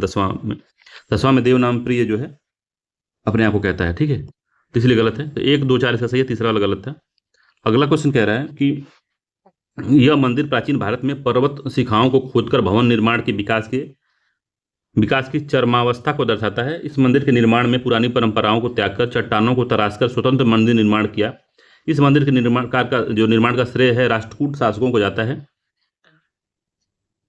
दिया जाता है। उपयुक्त में से विशेषता किस मंदिर की है? तो पदक्कल का विरूपाक्ष मंदिर नहीं है, उड़ीसा का लिंगराज भी नहीं है, कांचीपुरम का बैकुंठ पेरुमल मंदिर भी नहीं है, एलोरा का कैलाश मंदिर है। ये डी आंसर सही है, एलोरा का कैलाश मंदिर पहाड़ों काट के बनाया गया है। अगला है निम्नलिखित कथनों पर विचार करना है और कौन से कारक सामंतवाद के उदय के लिए उत्तरदायी थे? तो सामंतवाद के उदय के लिए कौन कौन से कारण उत्तरदायी थे, इसी के बारे में हमको बताना है। तो बाह्य आक्रमण ने भी सामंती प्रथा को बढ़ावा दिया। धर्म विजय की अवधारणा से भी सामंतवाद का उदय हुआ। वाणिज्य आधारित अर्थव्यवस्था का पतन जब होने लगा तो सामंतवाद जो है उत्पन्न होने लगे। शासकों द्वारा प्रवर्तित भूमि तथा ग्राम अनुदान, तो मान लीजिए कि एक राजा है, किसी व्यक्ति पे खुश हो गया तो उसको ग्राम अनुदान दे दिया या भूमि अनुदान दे दिया, तो उस भूमि पे अब हजारों एकड़ भूमि उसने दे दिया, तो ये गांव दे दिया, तो हजारों गांव दे दिया। उस गांव में जो जिसको दिया गया है वो क्या करके रूल करने लगेगा और एक सामंत के रूप में वो स्थापित हो जाएगा। तो ये मामला था। तो चारों ही कारण था सामंतवाद के उदय के लिए। ठीक है, चारों कारण है इसमें। अगला है 68 नंबर क्वेश्चन कह रहा है कि निम्नलिखित में से कौन सा गुप्तकालीन मूर्तिकला की विशेषताएं हैं? तो गुप्तकालीन मूर्तिकला की विशेषता सादा प्रभामंडल, तो ये गलत है, सादा प्रभामंडल नहीं था। मोटे उत्तरीय वस्त्रों का प्रदर्शन, तो इसमें मोटे जो है उत्तरीय वस्त्रों का प्रदर्शन किया गया। इसमें विष्णु अवतारों की प्रतिमाओं की प्रधानता थी इसमें गुप्तकालीन मूर्तिकला में। मथुरा शैली के प्रतिमानों का पर आधारित थी, ये भी बात सही है। तो 2 3 4 इसमें सही है, डी वाला आंसर सही है। सादा प्रभामंडल जो है ये गड़बड़ दिया हुआ है इसमें। तो इस समय के जो अजंता का जो बुद्ध आर्ट है वो भी इसमें इसका एग्जाम्पल है, और सारनाथ इसका जो स्कल्पचर है वो भी इसका उदाहरण है। ठीक है, अजंता केव, बादामी केव, बाघ की गुफाओं में जो भी चित्र बना, पेंटिंग बनी हुई है, सब इसी के समय की है। तो सादा प्रभामंडल का इसमें नहीं जिक्र है, तो डी आंसर इसका सही है, याद रखिएगा। अगला है भूमि का प्रकार दिया हुआ है और उसकी विशेषता बता रहे हैं, कौन सा सुमेलित नहीं है हमको बताना है। तो सुमेलित नहीं है हमको बता देना है कौन सा सुमेलित नहीं है। तो बेल्लन बगाई गैर ब्राह्मण किसान स्वामी की भूमि थी, ये सही है, बेल्लन बगाई। ठीक है, ब्रह्मादेय था, ब्राह्मण को उपहार में दी गई भूमि ब्रह्मादेय कहलाती थी। साला भोग जो है मंदिर को उपयोग में दी गई भूमि को साला भोग नहीं कहते थे, ये गलत है। पल्ली चंदम जैन संस्थानों को दान की गई भूमि, ये ठीक है। तो इसका सी वाला गड़बड़ है भाई। ठीक है, सी वाला गड़बड़ है, साला भोग। तो साला भोग जो था ये स्कूल के लिए दी जाती थी, स्कूल को दी गई भूमि थी साला भोग, इसीलिए गड़बड़ है ये मंदिर को नहीं उपहार दी जाती थी, ये स्कूल को दी जाती थी। ठीक है, बेल्लागाई सही है, ब्रह्मदेव भी सही है और पल्ली चंदनम भी सही है। ठीक है, 70वां क्वेश्चन कि गीत गोविंद के लेखक जयदेव निम्नलिखित में से किसकी राज्यसभा में निवास करते थे? तो काफी इंपॉर्टेंट क्वेश्चन है, इस तरह से क्वेश्चन पूछता है। तो गीत गोविंद के लेखक जो जयदेव हैं वो किसके थे? सामंत सेन, विजय सेन, बल्लाल सेन, लक्ष्मण सेन। तो जो थोड़ा सा पढ़ा होगा लक्ष्मण सेन के बारे में वो तुरंत बता देगा कि लक्ष्मण सेन के दरबार में रहते थे जयदेव। डी आंसर सही है, लक्ष्मण सेन के दरबार में रहते थे। लक्ष्मण सेन का कार्यकाल 1178 से लेके 1205 के बीच था। ठीक है, सेन डायनेस्टी के ये रूलर थे। अगला है 71वां क्वेश्चन कह रहा है कि मुगल कालीन मनसबदारी व्यवस्था के संदर्भ में निम्न कथनों पर विचार करना है। तो मनसबदारी व्यवस्था के बारे में बताना है क्या सही है। तो पहला यह वंशानुगत व्यवस्था थी, तो वंशानुगत नहीं थी, गलत हो गया। इससे मुगल प्रशासनिक सेवा में किसी अमीर की स्थिति का बोध होता था, तो ये भी बात सही है। इसमें सवार की संख्या जात से अधिक नहीं हो सकती थी, तो ये भी बात सही है। तो 2 3 इसका सही है, बी वाला आंसर सही है, पहला गलत है, वंशानुगत नहीं था। अगला है निम्नलिखित में से कौन सी मुगल स्थापत्य कला की विशेषता है? तो कौन सी है जो उनकी विशेषता है भाई? तो संगमरमर के पत्थरों पर रत्नों की जड़ावट जो है जो मुगल स्थापत्य की विशेषता है। सतत जल प्रवाह की व्यवस्था जो है मुगलों की ही विशेषता थी। ढालू दीवार इनकी विशेषता नहीं थी, तो ये गलत हो गया। तो 1 2 इसका सही है, बी आंसर सही है, 1 2 सही है, ढालू दीवार इनकी विशेषता नहीं थी। 73 नंबर क्वेश्चन कह रहा है कि औरंगजेब के काल में हुए निम्नलिखित विद्रोह को कालानुक्रम में व्यवस्थित कीजिए और दिए गए कूट की सहायता से बताना है कब कौन सा हुआ था। ठीक है, तो सतनामी रिवोल्ट जो था औरंगजेब के समय ही हुआ था 1672 ईस्वी में। ठीक है, जाट जो रिवोल्यूशन हुआ था वो हुआ था 1669 से 70 के बीच में। ठीक है, अकबर का जो शहजादा अकबर का जो विद्रोह हुआ था वो जो हुआ था 1681 में हुआ था, और यूसुफ जाई का विद्रोह वो 1667 में था। तब देखिए कौन सा सबसे पहले हुआ था। तो सबसे पहले 67 हुआ है, फिर 69 70 हुआ है, फिर 72 हुआ है, फिर 81 हुआ है। तो 4 हो गया, 3 हो गया, 1 हो गया, और उसके बाद में 2 हो गया। तो 4 3 1 2। तो 4 3 1 2 इसका बी वाला जो आंसर है वही बिल्कुल सही है। तो याद रखिएगा, डेट की तरह से पूछता है, क्रोनोलॉजी पूछता है, कौन सा विद्रोह कब हुआ था, इंपॉर्टेंट क्वेश्चन है ये। अगला 74 नंबर की क्वेश्चन है कि पुस्तक दिया हुआ है और रचयिता दिया हुआ है, पूछ रहा है कौन किसकी रचयिता है। तो तारीख फिरोज शाही किसने लिखी है? तो सही सम्मिलित हमको बताना है इसमें। ठीक है, सही सम्मिलित कौन सा है? तारीख फिरोज शाही मियाउद्दीन सिराज का नहीं है। तबाके नासिरी जो है जियाउद्दीन बर्नी की नहीं है। ठीक है, ये जो है हबीब उस सियार, हबीब उस सियर, ये खोंद मीर की है, ये ठीक है, सी वाला जो है युग्म सही सुमेलित है। तारिक नासरी मिहाउद्दीन सिराज की है ये। ठीक है, सिराज ने लिखा है इसको। किसका? तबक ए नासरी के। तारिक फिरोज सोई किसने लिखा है? तो तारिक जो फिरोज शाही है वो आप जानते ही हैं, बर्नी ने लिखा है इसको। तो बर्नी ने इसको लिखा है तारिक फिरोज शाही को। और तारिक रसीदी, जो तारिक रसीदी है इसको कौन लिखा है? तो तारिक रसीदी को मिर्जा हैदर लिखे हैं। ठीक है, मिर्जा हैदर। तो ये गलत हो गया ये भी। तो केवल सी वाला ही सत्य है। अगला क्वेश्चन है 75 नंबर का कि निम्नलिखित में से कौन से कार्य इल्तुतमिश के शासनकाल में की विशेषताएं हैं?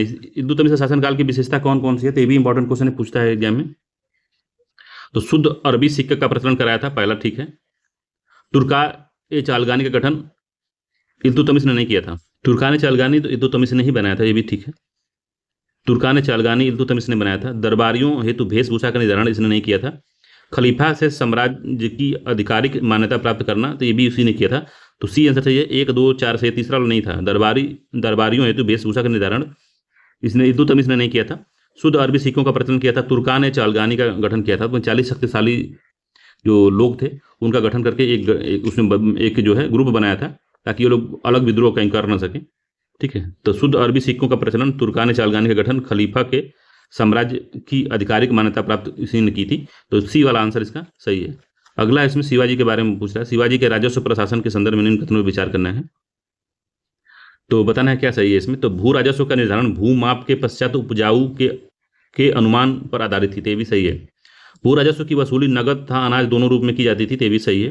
तीसरा, कृषि को प्रोत्साहित हेतु तकाबी ऋण दिए जाते थे। तो तकाबी ऋण जो है कृषि से संबंधित है, इंडिविजुअल पूछता है इसको, तकाबी ऋण किससे संबंधित है? तो कृषि को प्रोत्साहन देने के लिए दिया जाता था। डी आंसर से, तीनों ही कथन सही है इसमें शिवाजी के राजस्व प्रशासन के बारे में। अगला 77 नंबर का है कि निम्नलिखित में से कौन से सूफी संत सुहावर्दी संप्रदाय से संबंधित थे? तो सुहावर्दी संप्रदाय से संबंधित जो सूफी संत थे वो कौन से थे? तो जलालुद्दीन तबरीजी, अब्दुल कादिर जिलानी नहीं थे, शेख अहमद सर हिंदी में नहीं थे, ख्वाजा बख्तियार काकी भी नहीं थे। तो जलालुद्दीन तबरीजी जो थे सुहावर्दी संप्रदाय से संबंधित थे, ये आंसर इसका सही है। 77वां का ये सही है। 78वां क्वेश्चन है कि औरंगजेब ने सार्वजनिक आचार नियंत्रण के रूप में निम्नलिखित में से किस अधिकारी की नियुक्ति की थी? तो सार्वजनिक आचार नियंत्रक के रूप में औरंगजेब ने जो था मुहतसिब की नियुक्ति की थी। बी आंसर सही है, मुहतसिब। ठीक है, 79 नंबर क्वेश्चन है निम्नलिखित में से किस मुगल शासक ने सिंचाई की सुविधाओं के विकास हेतु नहर ए फैज का निर्माण करवाया था? तो नहर ए फैज का निर्माण जो करवाया था वो किसने करवाया था, इसको बताना है आपको। तो शाहजहां ने करवाया था। सी आंसर सही। अकबर भी नहीं कराया था, जहांगीर औरंगजेब भी नहीं कराया था, शाहजहां ने इसको करवाया था। नहर ए फैज का निर्माण इंपॉर्टेंट है, याद रखिएगा।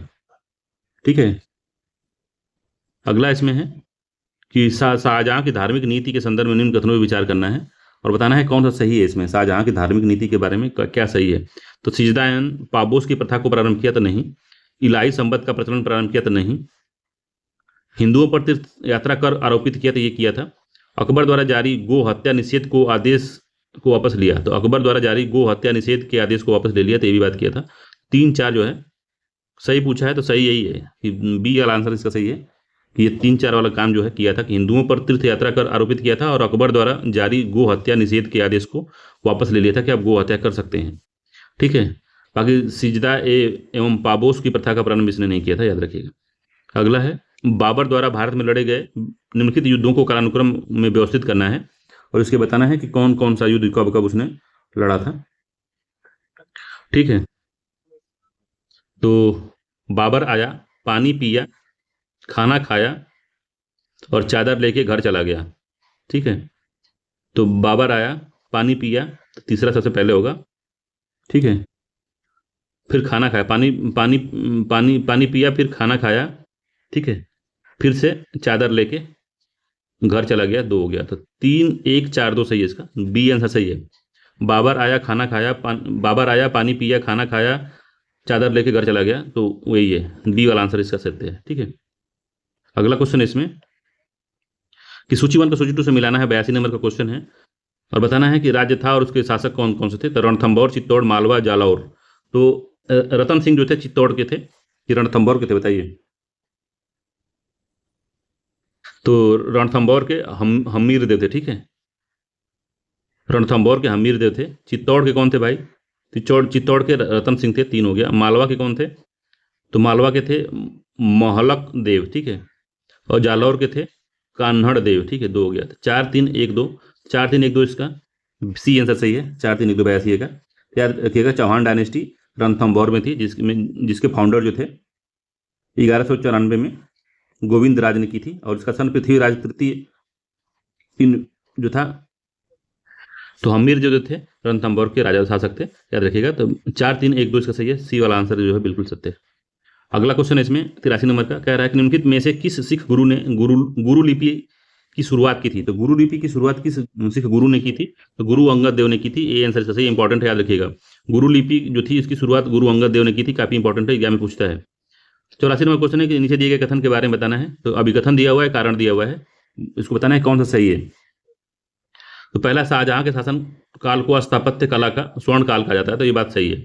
कारण है कि उसकी वास्तुकला की पित्रादुरा तकनीक की शुरुआत की थी। तो पित्रादुरा की शुरुआत इसी ने नहीं की थी, इसके पहले ही हो चुकी थी।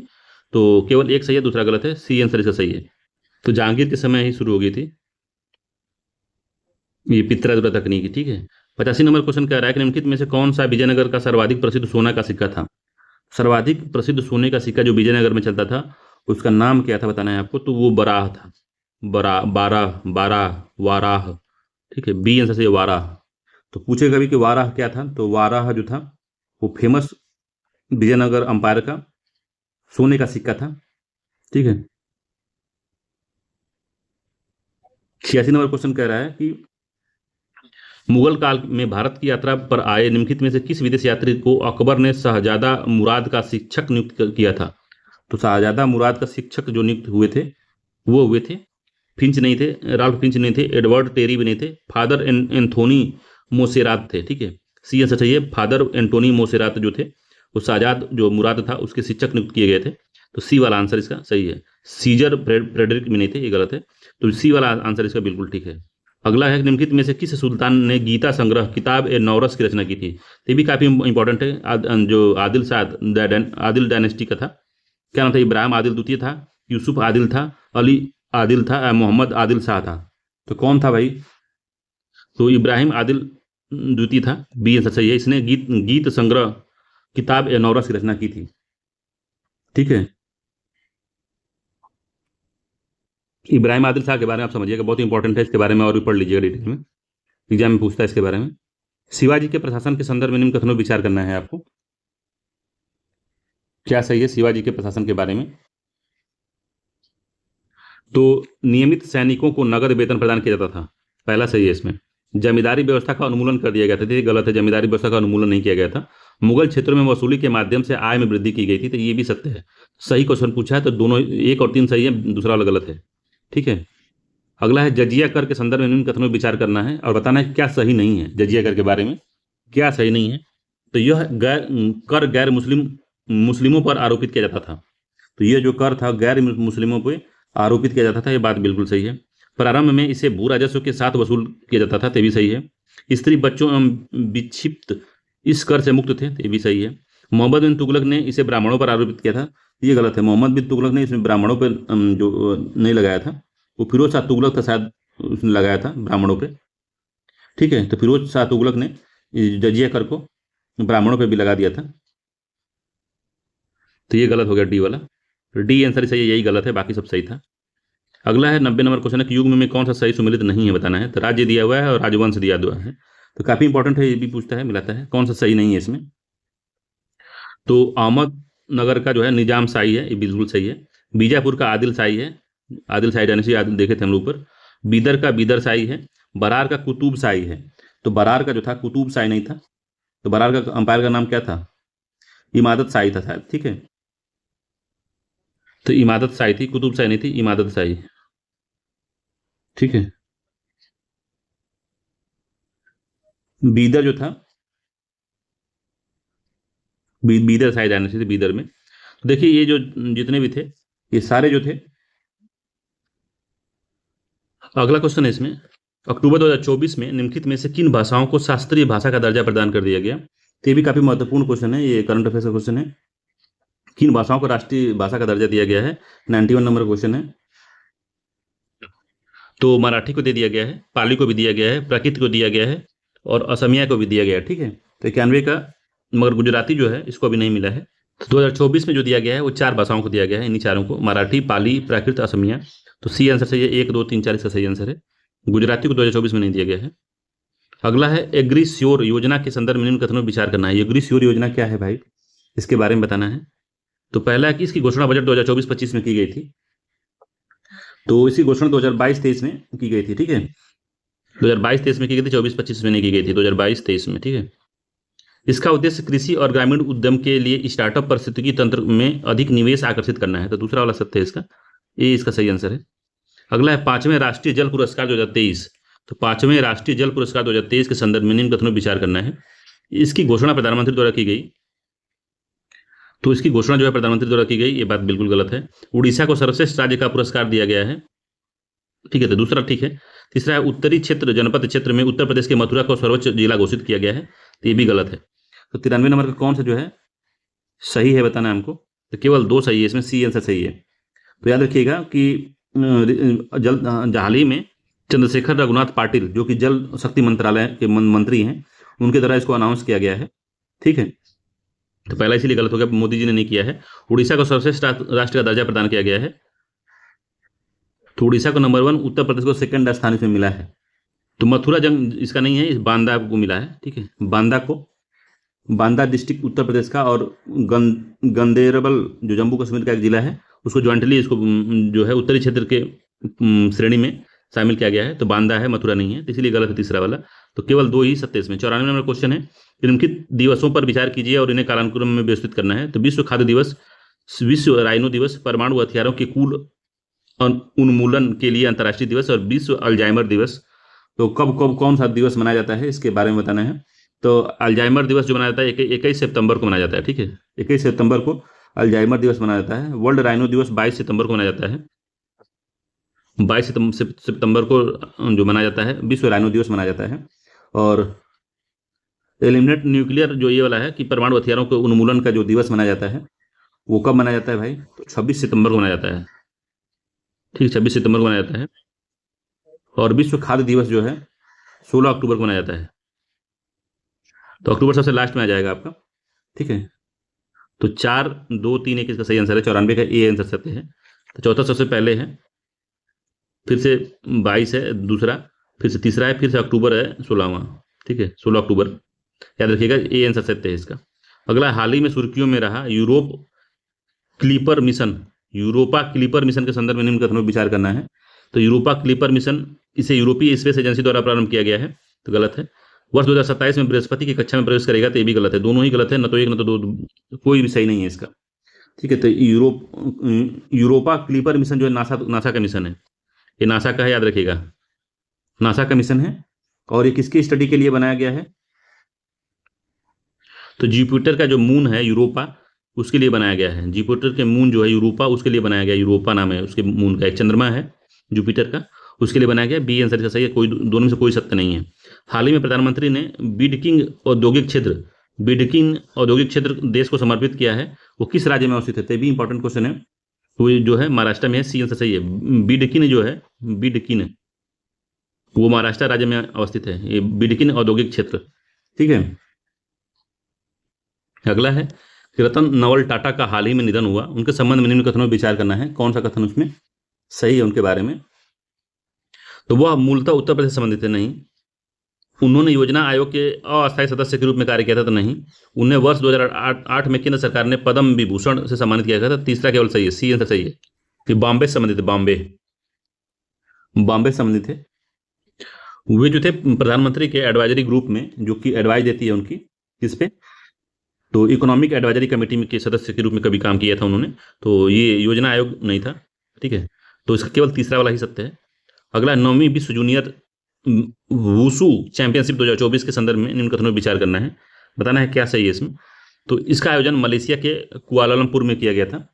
तो junior wushu championship was hosted by the, तो ब्रुनोई में हुआ था, कुआलालंपुर में नहीं था, ब्रुनोई में हुआ था, इसीलिए गलत है।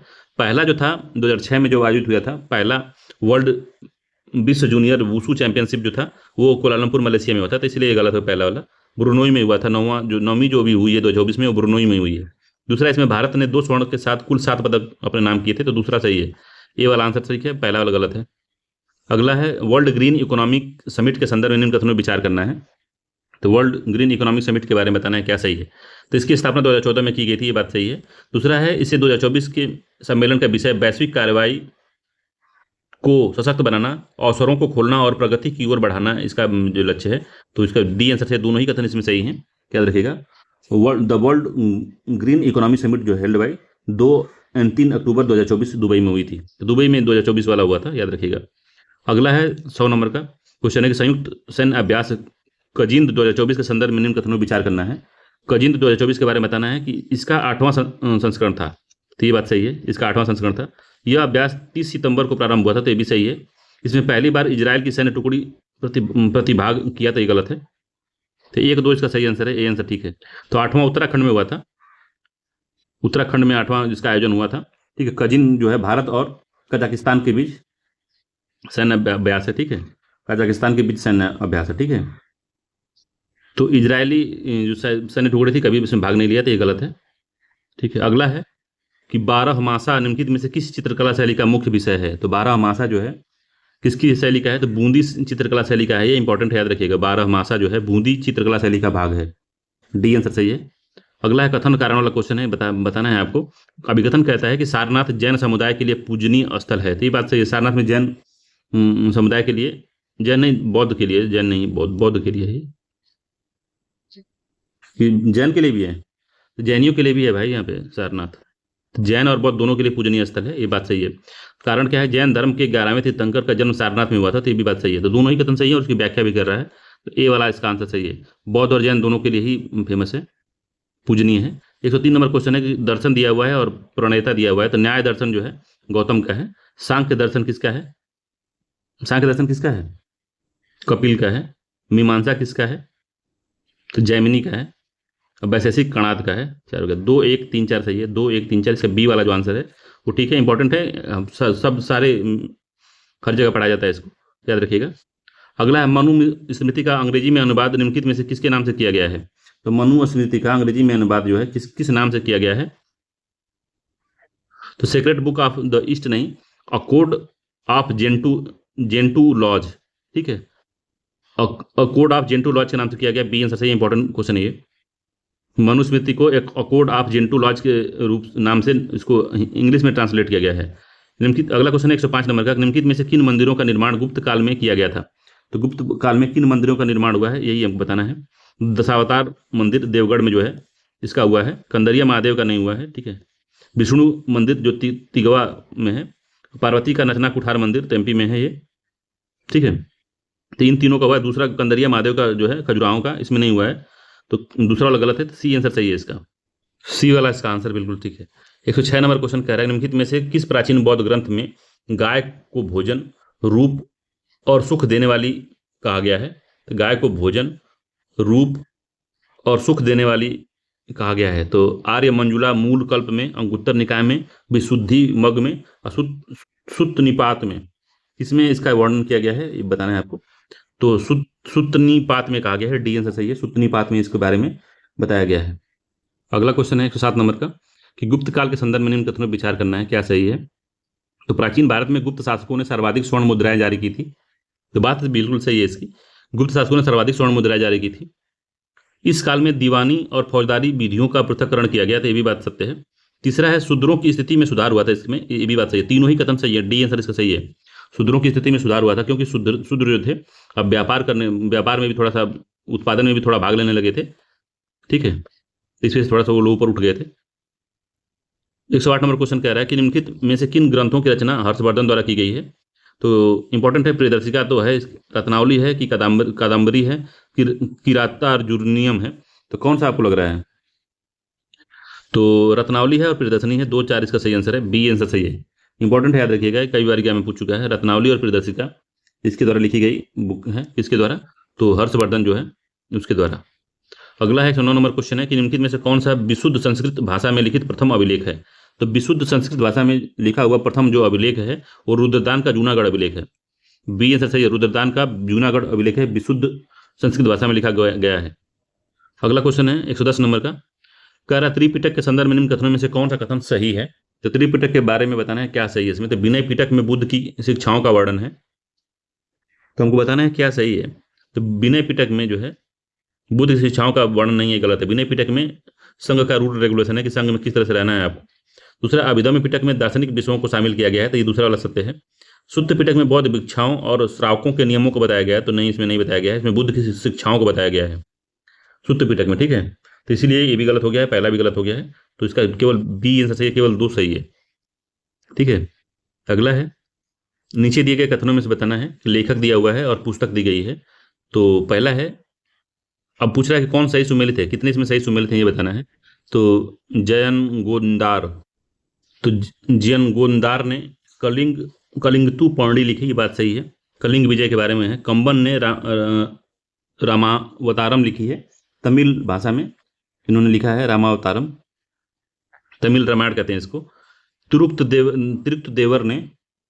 देवर ने लिखा था शिवका चिंतामणि लिखा था इन्होंने।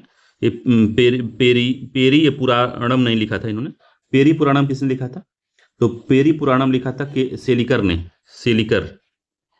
सेलिकर जो है पेरी पुराणम लिखा था, तो ये वाला गलत हो गया। भरवी ने किरातार्जुनीयम लिखा है, ये बात सही है। तो ए बी डी सही है, इसका 3 सही है, डी आंसर सही है, 3 सही है, केवल 3 सत्य है इसमें। 112 नंबर क्वेश्चन कह रहा है कि इनकी कथनों पर विचार करना है। कायस्थों का सर्वश्रेष्ठ उल्लेख असोनम स्मृति से प्राप्त होता है, तो ये गलत है। कायस्थों का प्रमुख कार्य राजस्व संबंधी कार्यों का हिसाब किताब रखना था, तो ये सही है। कायस्थों के उदय से ब्राह्मणों के अधिकारों पर आघात पहुंचा, तो ये भी सही है। तो 2 3 सही है इसमें, सी आंसर सही है कायस्थ के बारे में। तो याजनावल्क की स्मृति में सबसे पहले इसका याद करता है, याजनावल्क के स्मृति में सबसे पहले इसका इनका प्राप्त हुआ था, तो पहला गलत है। 2 3 इसका सही आंसर है, ठीक है, सी आंसर ठीक है इसमें। 113 नंबर क्वेश्चन है कि कथन है और कारण है। तो जैन दर्शन में संसार को नित्य, शाश्वत तथा परिवर्तनशील माना है, ठीक है, पहला सही है। जैन दर्शन जगत के सृष्टिकर्ता के रूप में ईश्वर की सत्ता को स्वीकार किया है, तो ईश्वर को मानता है मगर उसकी सत्ता को स्वीकार नहीं किया है, ठीक है। ईश्वर को मानता कि ईश्वर है, मगर सत्ता को उसने माना कि उसकी सत्ता से ही जो जगत है या सृष्टि वो चलती है, तो ये नहीं माना था। तो केवल एक इसमें सही है और दूसरा वाला गलत है, तो सी वाला इसका आंसर जो है वो बिल्कुल सत्य है, ठीक है। 113 का सी सही है। अगला क्वेश्चन 114 नंबर का कह रहा है कि बाघ की चित्रकला के संदर्भ में कौन सा कथन सही है। तो बाघ जो है, बाघ की चित्रकला बाघ की गुफा में मिलती है मध्य प्रदेश में, तो इसके चित्रों में धार्मिक विषयों की प्रधानता है, तो गलत है। इसके चित्रों की रचना विभिन्न कालों में की गई है, तो भी गलत है। इसकी चौथी एवं 5वीं गुफाओं को संयुक्त रूप से रंगमहल कहा जाता है, तो यही सही है, सी वाला। तो सी वाला इसकी सही है, इंपॉर्टेंट है, याद रखिएगा।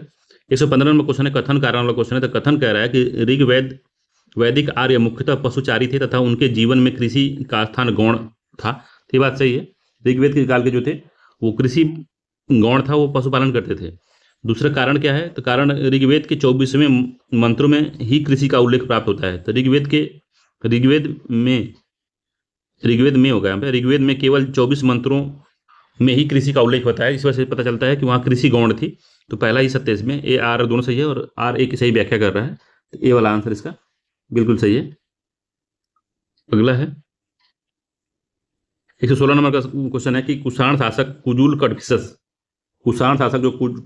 कटभिसस था के संदर्भ में निम्न कथनों विचार करना है। तो पहला है, क्या सही है बताना है। तो इसने भारत में नियमित रूप से स्वर्ण सिक्के के प्रचलन का श्रेय जाता है, तो नहीं, ये गलत है। इसके सिक्कों पर शिव, नंदी और त्रिशूल की आकृतियां उत्कीर्ण थी, तो ये भी गलत है, तो दोनों ही गलत है, इसका डी आंसर सही है। तो हिंद यवन जो शासक थे उन्होंने सबसे पहले भारत में नियमित रूप से स्वर्ण सिक्का चालू किया था, तो इंडो ग्रीक जो थे हिंद यवनों ने इसको चालू किया था, तो पहले इसलिए गलत है। तो सबसे पहले जो सोने का सिक्का चालू किया था हिंद हिंद या उन्होंने इंडो ग्रीक ने चालू किया था, ठीक है। और भारत में नियमित रूप से स्वर्ण सिक्का का प्रचलन करने का श्रेय जो है वो जाता है विन कड़फिसस को। समझ रहे हैं आपको? विम कड़फिसस कड़फिसस था, उसी को जाता है। तो पहला में जो है विन कड़फिसस होगा, यहाँ पे कड़फिसस होगा, कुजूल कुजूल नहीं होगा। कुजूल ने केवल जो है तांबे का सिक्का चलाया था, केवल तांबे का ही सिक्का चला था, इसलिए पहला वाला गलत हो गया इसमें, ठीक है। तो विन कड़फिसस होगा, विम कड़फिसस अगर होता तो इस पहला वाला सही होता। इसके सिक्कों पर शिव, नंदी तथा त्रिशूल की आकृतियां थी। किसके थी? तो विम कड़फिसस का जो सिक्का था, सोने का सिक्का था, उस पर शिव, नंदी और त्रिशूल की आकृतियां थी, तो इसलिए दोनों गलत है इसमें, ठीक है। सबसे पहले जो सोने का सिक्का चलाया था भारत में, नियमित नहीं, सबसे पहला इंट्रोड्यूस किया था तो इंडो ग्रीक ने किया था। अगला है, निम्नलिखित में से किस चीनी यात्री के विवरण से दक्षिण भारत एवं चीन के व्यापारिक संबंधों की जानकारी जो है प्राप्त होती है? तो चाओ जू कुआ है, सी आंसर सही है। चाओ जू कुआ के टेक्स्ट में लिखा गया है कि चीन के साथ में दक्षिण भारत का व्यापारिक संबंध है, इसके बारे में जानकारी मिलती है हमको। तो सी वाला आंसर इसका सही है, चाओ जू कुआ। 118 नंबर क्वेश्चन है कि प्राचीन भारत में प्रयुक्त होने वाला पद नाना देशी निम्नलिखित में से किससे संबंधित है? तो नाना देशी जो संबंधित है व्यापारियों एवं शिल्पियों का संगठन था नाना देशी। ये आंसर सही है इसका, इंपॉर्टेंट है, काफी याद रखिएगा। नाना देशी मतलब होता था कि व्यापारियों एवं शिल्पियों का संगठन। अगला है, निम्नलिखित जो कथन दिए हुए हैं, अभिकथन और कारण दिए हुए हैं, उनके बारे में बताना क्या सही है। तो अभिकथन कह रहा है कि संगम साहित्य दक्षिण भारत के राजनीतिक जीवन एवं राजनीतिक गतिविधियों का प्रमुख स्रोत है। तो प्रमुख स्रोत है ये। तो संगम साहित्य भारत में राजनीतिक जीवन के बारे में, राजनीतिक गतिविधियों के बारे में ज़्यादा बताते नहीं है, तो पहला वाला गलत है। ये जो बताते हैं उस समय के सोशल, इकोनॉमिक और धार्मिक चीज़ों को बताते हैं, तो संगम साहित्य हैं। किसी राजाओं के क्रोनोलॉजी के बारे में संगम साहित्य में जानकारी नहीं मिलती है, इसलिए पहला वाला गलत है। दूसरा, संगम कालीन कवियों एवं ग्रंथों को राजकीय संरक्षण प्राप्त था। तो हाँ, इनको राजकीय संरक्षण प्राप्त था, मगर इन्होंने किसी भी क्रोनोलॉजी को नहीं बताया कौन कब आया। राजनीतिक और राजनीतिक जीवन से ये जुड़े हुए गतिविधियों के बारे में ये प्रमुख स्रोत नहीं है। तो डी आंसर सही है कि पहला असत्य है और आर जो है इसका सत्य है, ठीक है। अगला है, वल्लभाचार्य के संदर्भ में निम्न कथनों पर विचार करना है। वल्लभाचार्य के बारे में बताना है क्या सही है। तो इन्होंने शुद्धाद्वैत का प्रतिपादन किया था, तो पहला ठीक है इनका। इन्होंने विवाहित जीवन को आध्यात्मिक उन्नति के लिए बाधक माना, तो ये गलत है। भक्तमल इनके द्वारा रचित प्रमुख ग्रंथ है, तो ये भी गलत है। दोनों ही गलत है, केवल एक ही सही है इसमें कि इन्होंने शुद्धाद्वैत का प्रतिपादन किया था। तो द्वितीय सबसे बड़े जो कृष्ण मार्गी थे, कृष्ण जी की विचारधारा में चलने वाले, ये था वैष्णव धर्म के संप्रदाय से जुड़े हुए थे ये, ठीक है। तो इन्होंने जो विवाहित जीवन था को आध्यात्मिक उन्नति में बाधक नहीं माना इन्होंने, जैसा कि कबीरदास और नानक ने माना था। गुरु नानक देव और कबीरदास ने माना था कि जो विवाहित जीवन है वो आध्यात्मिक उन्नति में बाधक है, मगर इन्होंने वल्लभाचार्य इस बात को नहीं माना था, ठीक है। और भक्तमल जो था नाभादास द्वारा लिखा गया है, नाभादास द्वारा लिखा गया है, प्रमुख ग्रंथ है, ये इनके द्वारा नहीं है, तो इसीलिए गलत है, केवल एक ही सही है इसीलिए।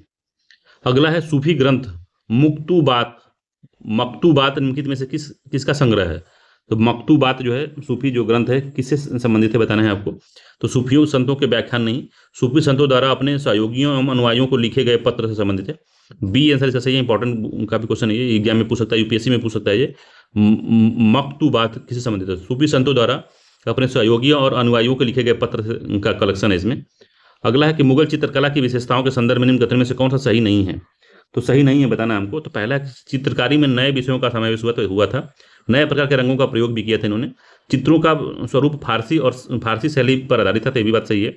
धार्मिक आकृतियों का चित्रांकन हुआ है, तो धार्मिक आकृतियों का चित्रांकन नहीं हुआ है, डी वाला इसमें सही नहीं है। अगला है कि बीजापुर 123 नंबर का, कि बीजापुर के निम्नलिखित में से किस शासक को गरीबों की भलाई के कारण अबला बाबा नाम का उपाधि दिया गया था? काफी इंपॉर्टेंट क्वेश्चन है ये, बहुत बढ़िया क्वेश्चन है ये। तो इब्राहिम आदिल शाह द्वितीय, जिसने ये पोएट भी था ये, तो अपना किताब भी लिखा है। तो किताब कौन सी लिखी गई उसके बारे में बताइए, इससे ऊपर ही इसके बारे में इब्राहिम आदिल शाह द्वितीय के बारे में जानकारी मिली है। कौन सी बुक था, क्वेश्चन ऊपर था, उसको देख लीजिएगा। तो इसको अबला बाबा की उपाधि भी दी गई थी। अगला है कि निम्नलिखित में से कौन सी विशेषताएं नयनार संतों के संदर्भ में सही है? तो नयनार जो थे तो उनके बारे में पूछ रहा है। तो ईश्वर के प्रति व्यक्तिगत भक्ति का उपदेश इन्होंने दिया था, ये बात सही है। जाति प्रथा को स्वीकार नहीं किया था इन्होंने, इसमें लिया स्वीकार किया था, इसीलिए गलत है। स्थानीय भाषा का उपयोग किया था, तो ये ठीक है। तो 1 3 इसका सही है, सी आंसर सही है। नयनार जो थे ये शैव धर्म के अनुयायी थे, शैव धर्म के अनुयायी थे। ठीक है, नयनार। तो इन्होंने जाति प्रथा को स्वीकार नहीं किया था, तो इसलिए 1 3 सही है। ईश्वर के प्रति व्यक्तिगत भक्ति का उपदेश दिया इन्होंने और स्थानीय भाषा का उपयोग किया था अपने धर्म का प्रचार करने के लिए। जो शैव वंश था, शैव धर्म अनुयायी थे लोग शिव जी के। निम्नलिखित में से किस विद्वान ने हकायक ए हिंद नामक ग्रंथ की रचना की है? तो हकायक ये ग्रंथ की रचना किसने की है भाई साहब? तो अब्दुल वहीद बेलग्रामी ने रचना की है। सी आंसर इसका सही है।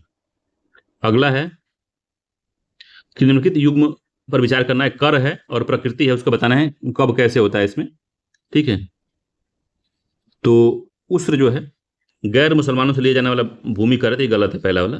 खुम्स जो क्या है, लूट से प्राप्त खजानों का हिस्सा है, खुम्स होता है। ठीक है, जकात क्या होता है? तो मुसलमानों पर धार्मिक कर लगता था जकात। जजिया क्या है? तो गैर मुसलमानों पर लगाया गया धार्मिक कर है। तो 2 3 4 इसका सही है। सी वाला जो इसका आंसर है बिल्कुल सही है। उस्र क्या होता है? तो उस्र जो था, तो गैर मुसलमानों से ले जाने वाला जो भूमि कर था उसको खराज कहते थे, खराज। ठीक है, खराज गैर मुसलमानों से ले जाना कर था। गैर मुसलमानों से लिए जाने वाला भूमि कर को खराज कहते थे। उस्र जो था मुसलमानों से लिए जाने वाला भूमि कर था उस्र, जो 1/10 भाग था, ऊपर से 1/10वां भाग था उस्र। ठीक है, इसीलिए गलत है पहला वाला। 2 3 4 इसका सही आंसर है। ठीक है, 128 नंबर क्वेश्चन कह रहा है कि निम्नलिखित कथनों पर विचार करना है कि निम्नलिखित में से किस मुगल शासक ने झरोखा दर्शन की प्रथा को प्रतिबंधित कर दिया? तो किसने किया था? तो औरंगजेब इसे काम कर सकता है। सी आंसर सही है, औरंगजेब ने ही झरोखा दर्शन को प्रतिबंधित कर दिया। 129 नंबर क्वेश्चन है कि अमर नायक प्रणाली निम्नलिखित में से किस राज्य की विशेषता है? तो ये विजयनगर साम्राज्य की विशेषता है कि बहमनी की है कि अहमदनगर की, बीजापुर की है? तो विजयनगर साम्राज्य की विशेषता है अमर नायक प्रणाली। तो ये भी सामंती प्रथा से ही संबंधित है। अमर नायक जो थे, जो विजयनगर राजा थे, इनके जो सामंत के रूप में ये काम करते थे। ठीक है, तो अमर नायक आगे चल के जब विजयनगर साम्राज्य का जब पतन हुआ, तो अमर नायकों ने वहाँ का अपने जगह पे राज्य संभाला और काफ़ी बड़े बड़े मंदिरों का निर्माण करवाया इन्होंने। 130 नंबर क्वेश्चन है कि फिरोज शाह बहमनी के संदर्भ में निम्न कथनों पर विचार करना है। तो फिरोज शाह बहमनी के बारे में बताना है क्या सही है? तो क्या कहा है फिरोज शाह बहमनी? तो इसने प्रशासन में बड़ी संख्या में हिंदुओं की नियुक्ति की, तो ये बात सत्य है। दूसरा, खगोल विज्ञान को बढ़ावा देने हेतु वेधशाला का निर्माण करवाया था, तो ये भी बात इसका सही है। तीसरा, कि बीदर में मदरसे का निर्माण करवाया था, तो ये गलत है। तो 1 2 इसका सही आंसर है। बी आंसर 130 नंबर के बी सही है। ठीक है, तो बीदर में मदरसे का निर्माण मोहम्मद गवाह ने करवाया था। मोहम्मद गवाह ने इसका निर्माण करवाया था, इंपॉर्टेंट याद रखिएगा। मोहम्मद गवाह ने बीदर में मदरसे का निर्माण करवाया था। इसका बी आंसर सही था, तीसरा वाला गलत था। 131 नंबर क्वेश्चन है कि बंगाल के पाल वंश के शासकों का सही कालानुक्रम क्या है? तो बंगाल के पाल शासकों का सही कालानुक्रम बताना है। तो आप देखेंगे धर्मपाल सबसे पहले आता है इसमें, तो 2 सबसे पहले होगा। ठीक है, धर्मपाल के बाद में देवपाल आता है, तो 1 हो गया। देवपाल के बाद में विग्रहपाल द्वितीय आता है इसमें, 4 हो गया। फिर से महिपाल प्रथम आता है, तो 3 हो गया। तो 2 1 4 3 इसका सही है, इसका डी आंसर सही है।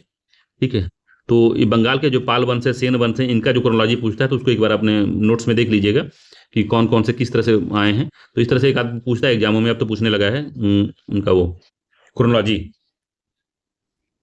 अगला है कि स्वतंत्र हैदराबाद राज्य की स्थापना 1724 में निजाम उल मुल्क द्वारा की गई थी। उसके राज्य द्वारा राज्य के प्रशासनिक शुद्धिकरण की दिशा में निम्नलिखित में से कौन से प्रयास किए गए थे? तो राज्य में शुद्धिकरण, जो राज्य प्रशासनिक शुद्धिकरण में कौन से जो है कार्य किए गए थे उसको बताना है। तो जागीरदारों को अनुवांशिक कर दिया, तो जागीरों को अनुवांशिक कर दिया था, ये बात सत्य है। हिंदुओं के प्रति सहिष्णुता की नीति अपनाई थी इसने, निजाम उल मुल्क ने, तो ये भी बात सही है। मुगल सत्ता से स्वतंत्रता घोषणा कर दी थी, तो निजाम उल मुल्क ने मुगल साम्राज्य से स्वतंत्रता घोषणा नहीं की थी, ये बात गलत है। तो केवल 1 और 2 इसका सही आंसर है। ठीक है, तो ए वाला ही सत्य है इसमें, 1 और 2 सही है, तो दूसरा वाला गलत है, तीसरा वाला गलत है। अगला है कि मुद्रा प्रणाली की निम्नलिखित विशेषताओं पर विचार करिए। तो मुद्रा प्रणाली की निम्नलिखित विशेषताओं पर हमको विचार करके बताना है क्या सही है। तो पहला, शुद्ध अरबी के सिक्कों का प्रचलन आरंभ हुआ। सिक्कों पर टकसाल का नाम लिखने की परंपरा शुरू हुई। सिक्कों पर खलीफा के नाम का अंकन हुआ। बुरीत विशेषताओं में किसके शासनकाल को संदर्भित करता है? तो ये जो है इल्तुतमिश के शासनकाल को संदर्भित करता है। इल्तुतमिश ने ही सबसे पहले खलीफा के नाम से ही अपना शासन शुरू किया। ठीक है, सिक्कों पर टकसालों का नाम लिखवाने की परंपरा शुरू की और शुद्ध अरबी सिक्के चलाए इल्तुतमिश ने। तो बी आंसर सही है। बलबन नहीं है, कुतुबुद्दीन ऐबक नहीं है, अलाउद्दीन खिलजी इसमें नहीं है। अगला क्वेश्चन है कि निम्नलिखित में से कौन सा विजयनगर कालीन प्रशासनिक इकाइयों का सही अनुक्रम है? तो ये यूपीएससी में, यूपीएससी कहीं भी पूछ सकता है, ये पूछा भी इस तरह से उसके बारे में विजयनगर के बारे में पूछ लिया है। और हमारे मुगल जो शासक थे उनके, वो किस तरह से अपना प्रशासनिक इकाई चलाते थे उनके बारे में पूछ लिया है। तो बताना है कौन सा सही है। तो सबसे पहले मंडल था, मंडलम था, फिर मंडलम को डिवाइड किया था नाडु में, नाडु को स्थल में डिवाइड किया जाता था, और स्थल जो ग्राम में डिवाइड होते थे। तो इसका ए वाला ही आंसर सही है, मंडल नाडु स्थल ग्राम, इसमें डिवाइड था। इसको डिटो याद करना है, इसको समझने की जरूरत नहीं, याद करने की जरूरत है। 135 नंबर क्वेश्चन है कि कथन कारण वाला है। तो अभी कथन कह रहा है कि गियासुद्दीन तुगलक ने खेत पैमाइश के स्थान पर उपज के बंटवारों को कर का निर्धारण का आधार बनाया। तो ये सत्य है कि गियासुद्दीन तुगलक ने खेत पैमाइश, खेत के नापने के वजह स्थान पर उपज के बंटवारे को कर निर्धारण का आधार बनाया था। गियासुद्दीन का उद्देश्य अधिक से अधिक भू राजस्व को संग्रहित करना था। तो अगर अधिक से अधिक अगर पैमाइश करने, अगर भू राजस्व संग्रहित करना इसका लक्ष्य होता अगर वो, तो खेत पैमाइश पर ये क्या करता कि कर लगाता। खेत पैमाइश पर कर लगाया, आप कि खेत बहुत अच्छा है, आप उपज होगी होगी, ये मान लेता था अलाउद्दीन खिलजी ने। इसको माना था कि अगर खेत आपका अच्छा है तो अनाज अच्छा होगा, ये बाढ़ आ जाए सूखा आ जाए उससे मतलब नहीं है। और खेत की पैमाइश पे अगर आपको कर देना है तो उसमें कर का संग्रह ज़्यादा होता था। अगर कम भी अगर खेती हुई, कम उपज हुई, तब भी आपको उतना टैक्स निर्धारित जितना किया गया है उतना आपको देना है। तो उसमें क्या होता था, नुकसान होता था किसका, किसानों का। ठीक है, वो शोषण होता था उनका। मगर गियासुद्दीन जो तुगलक आया था तो इसने खेत की पैमाइश के स्थान पे इसको हटा के उपज का, कि जितना उपज आपको होगी, अगर मान लो सूखा हो गया तो सूखा में अगर मान लीजिए 20 किलो ही आपका हुआ है तो उसमें से हम टैक्स लेंगे। तो गियासुद्दीन का उद्देश्य अधिक से अधिक भू राजस्व संग्रहित करना नहीं था। ठीक है, वो शोषण मुक्त करना था किसानों को। तो ये काफ़ी दयालुता दिखाई थी इसमें भू राजस्व की प्रणाली में गियासुद्दीन तुगलक ने।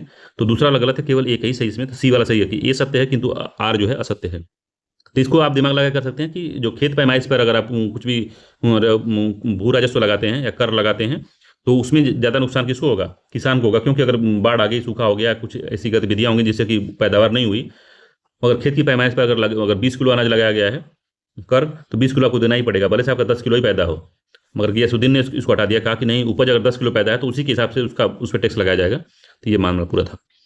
136 नंबर क्वेश्चन कह रहा है कि सल्तनत काल में नियमित रूप से प्रयुक्त किए जाने वाले पद हनबली, हनबली, मलिकी तथा सफ़ी निम्नलिखित में से किससे संदर्भित करते थे। तो किसको संदर्भित करते थे भाई ये सब? तो ये सब समकालीन कानून को संबंधित करते थे। समकालीन जो कानून था उसको हनबली, मलिकी और सफ़ी के नाम से जाना जाता था। तो बी आंसर इसका सही है, इंपॉर्टेंट है, याद रखिएगा।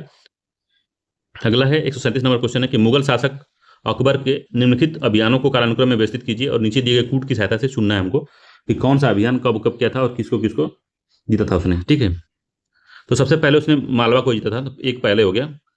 फिर उसके बाद में उसने मेवाड़ को जीता था, 3 हो गया। फिर उसके बाद मारवाड़ को जीता था, तो 4 हो गया। फिर गुजरात विजय की और बुलंद दरवाजा बनवाया। ठीक है, 2 हो गया। तो 1 3 4 2, 1 3 4 2 इसका जो है सी आंसर सही है। अगला है इसमें कि गोल गुंबद के नाम से प्रसिद्ध स्थापत्य निम्नलिखित में से किस शासक का मकबरा है। तो गोल गुंबद जो है कहाँ पे है, तो ये जो है शायद बीजापुर में है ना। तो ये जो है मोहम्मद आदिल शाह का ये मकबरा है। डी आंसर से मोहम्मद आदिल शाह इंपॉर्टेंट है। तो गोल गुंबद मोहम्मद आदिल शाह का मकबरा, प्रसिद्ध मकबरा है। अगला है 139 नंबर क्वेश्चन कह रहा है कि कथन कारण वाला है। तो अभी कथन है कि शाहजहां के काल में राज्य और किसानों का प्रत्यक्ष संपर्क टूट गया था। तो ये बात सही है, क्योंकि कारण बता रहा है कि शाहजहां ने भू राजस्व वसूल करने के लिए ठेकेदारी प्रथा को प्रारंभ कर दिया था। तो ये बात भी सही है। तो दोनों कथन सही है, उसकी व्याख्या भी कर रहा है। तो ए आंसर इसका सही है। इसीलिए जो तो किसानों और राज्य से प्रत्यक्ष संपर्क टूट, ठेका भी दे दिया जाएगा तो ठेकेदार सब वसूलेगा, राज्य का कोई मतलब नहीं रहेगा। तो वो बात है। 140 नंबर क्वेश्चन है कि कश्मीर का निम्नलिखित में से कौन सा शासक कुतुब उपनाम से कविताएं लिखता था। तो कुतुब नाम से जो उपनाम से कविताएं लिखता था जैनुल आबिदीन, ये जो है कश्मीर का अकबर को कहा जाता था। तो डी आंसर इसका सही है, इंपॉर्टेंट है काफी, इसके बारे में क्वेश्चन कई बार पूछ चुका है एग्जामों में। अगला है 141 नंबर क्वेश्चन कह रहा है कि उत्तर प्रदेश डिजिटल मीडिया नीति 2024 के संदर्भ में निम्न कथनों विचार करना है। तो इसकी घोषणा 28 अगस्त 2024 को की गई थी। ये बिल्कुल सही है बात ये। दूसरा, इसके लिए आवेदक को उत्तर प्रदेश राज्य का स्थानीय निवासी होना अनिवार्य है। ये भी बात सही है। इसमें श्रेणी ए के यूट्यूबर इन्फ्लुएंसर का सब्सक्राइबर बेस 10 लाख निर्धारित किया गया है। ये भी बात सही है। इसके तहत सोशल मीडिया इन्फ्लुएंसर को अधिकतम 8 लाख रुपए तक की वित्तीय राशि प्रदान की जाएगी। तो चारों ही सही है, इसका डी आंसर सही है। 1 2 3 4 सब सही है इसमें। अगला है उत्तर प्रदेश सरकार द्वारा ग्रामीण आय को बढ़ावा देने के उद्देश्य से कृषि व्यवसाय और उद्यमिता परियोजना का वित्त पोषण निम्नलिखित में से किस संस्था द्वारा किया गया है। तो किस संस्था द्वारा किया गया भाई, इसको बताना है इसको। तो विश्व बैंक द्वारा किया गया है, ए आंसर सही है। विश्व बैंक, विश्व आर्थिक मंच नहीं है, सीआई बैंक नहीं है, न्यू डेवलपमेंट बैंक नहीं है, तो वर्ल्ड बैंक के द्वारा इसका वित्त पोषण किया गया है इसका। ठीक है, अगला है कि निम्नलिखित कथनों पर विचार करना है। तो उत्तर प्रदेश सरकार ने 2028 तक पर्यटन को 5 गुना बढ़ाने का लक्ष्य निर्धारित किया गया है। तो ये सही है, 2028 तक पर्यटन को 5 गुना बढ़ाने का लक्ष्य निर्धारित किया गया है। सरकार द्वारा का लक्ष्य अगले 5 वर्षों में 70,000 करोड़ रुपए का सकल मूल्यवर्धन प्राप्त करने और प्रदेश में 80 करोड़ पर्यटकों को आकर्षित करने का लक्ष्य रखा गया है। दोनों ही कथन सही है, इसका डी आंसर सही है, दोनों ही कथन सही है। तो जो आई थी हमारी पर्यटन नीति आई थी, उसमें ही एक बोला गया था, उत्तर प्रदेश पर्यटन नीति जो आई थी। 144 नंबर क्वेश्चन है कि उत्तर प्रदेश के किस व्यक्ति को रेडियो मैन ऑफ इंडिया के नाम से जाना जाता है? तो रेडियो मैन ऑफ इंडिया के नाम से जाना जाता है राम सिंह बौद्ध को, ए आंसर इसका सही है। राम सिंह बौद्ध को रेडियो मैन ऑफ इंडिया के नाम से जाना जाता है, काफी इंपॉर्टेंट है, ये याद रखिएगा। तो मन की बात में मोदी जी ने इनका नाम लिया था radio man of India, Ram Singh बौद्ध को। अगला है उत्तर प्रदेश सरकार ने निम्नलिखित में से किस वर्ष तक राज्य को मलेरिया मुक्त घोषित करने का लक्ष्य रखा है? 2027 तक रखा है, बी आंसर सही, इंपॉर्टेंट है, डायरेक्ट क्वेश्चन पूछ सकता है। 2027 तक मलेरिया मुक्त करने की बात की गई है। सशस्त्र बल महोत्सव 2024 के संदर्भ में निम्न कथनों पर विचार करना है। तो यह महोत्सव 3 सितंबर को प्रारंभ हुआ है। तो यह महोत्सव जो है 3 सितंबर को प्रारंभ हुआ है, क्या ये बात सही है? ये बात सही है। इसका आयोजन राजधानी लखनऊ में किया जा रहा है। तो इसका जो आयोजन किया गया है वो राजधानी लखनऊ में किया जा रहा है, ठीक है, दोनों ही कथन सही है, इसका डी आंसर सही है, दोनों ही कथन सत्य है। 3 से 5 सितंबर तक होगा इसका। अगला है 147 नंबर का कि हाल ही में गोरखपुर में पूर्वांचल के पहले सैनिक स्कूल का उद्घाटन निम्नलिखित में से किसके द्वारा किया गया है? तो किसके द्वारा किया गया? तो जगदीप धनखड़ द्वारा किया गया है, सी आंसर इसका सही है। तो वाइस प्रेसिडेंट जगदीप धनखड़ ने सैनिक स्कूल का उद्घाटन किया है गोरखपुर में, पूर्वांचल में का पहला जो सैनिक स्कूल है। 148 नंबर क्वेश्चन है कि उत्तर प्रदेश में जीरो पॉवर्टी स्टेट महाअभियान की शुरुआत गांधी जयंती के अवसर पर 2 अक्टूबर को की गई है। तो ये बात सही है। दूसरा है कि राज्य सरकार ने प्रदेश को 1 वर्ष में जीरो पॉवर्टी स्टेट बनाने का लक्ष्य रखा है। तो ये भी बात सही है, दोनों ही कथन सही है, डी आंसर सही है, दोनों ही कथन सत्य है। इसमें राज्य ने प्रदेश को 1 वर्ष में जीरो पॉवर्टी स्टेट बनाने का लक्ष्य निर्धारित किया गया है। 149 नंबर क्वेश्चन है कि राष्ट्रीय शिक्षक पुरस्कार 2024 में उत्तर प्रदेश को के निम्नलिखित में से कितने शिक्षक को सम्मानित किया गया है? राष्ट्रीय शिक्षक पुरस्कार में उत्तर प्रदेश के रविकांत द्विवेदी को सम्मानित किया गया है और श्याम प्रकाश मौर्य को सम्मानित किया गया है। तो 2 लोगों को सम्मानित किया गया है, तो ए आंसर सही है इसका, 2 लोगों को सम्मानित किया गया है। इसमें जो है ये जो है वेस्ट बंगाल और जम्मू कश्मीर के 2 लोग हैं, इनको सम्मानित किया गया था। तो उत्तर प्रदेश के 2 लोग थे, श्याम प्रकाश मौर्य और रविकांत द्विवेदी। ठीक है, अगला घर घर सोलर पहल के संदर्भ में निम्न कथनों पर विचार करना है। तो घर घर सोलर के बारे में बताना है क्या सही है। तो इसे टाटा पावर ने प्रधानमंत्री सूर्य घर योजना के अनुरूप प्रारंभ किया गया, तो ये बात सही है। इसका उद्देश्य उत्तर प्रदेश के प्रत्येक घर को स्वच्छ ऊर्जा प्रदान करना है, तो ये भी बात सही है। इस पहल का आरंभ लखनऊ से किया गया है, तो ये गलत है। तो केवल 1 2 सही है, ए वाला आंसर सही है। वाराणसी से किया गया, बनारस वाराणसी, लखनऊ से नहीं किया गया, बनारस से किया गया है, तो इसलिए गलत हो गया। तो ए आंसर इसका सही है। तो 150 क्वेश्चन हमने इसको सॉल्व कर लिए हैं। चलिए हम लोग मिलते हैं अगले किसी वीडियो में, तब तक के लिए धन्यवाद, नमस्कार।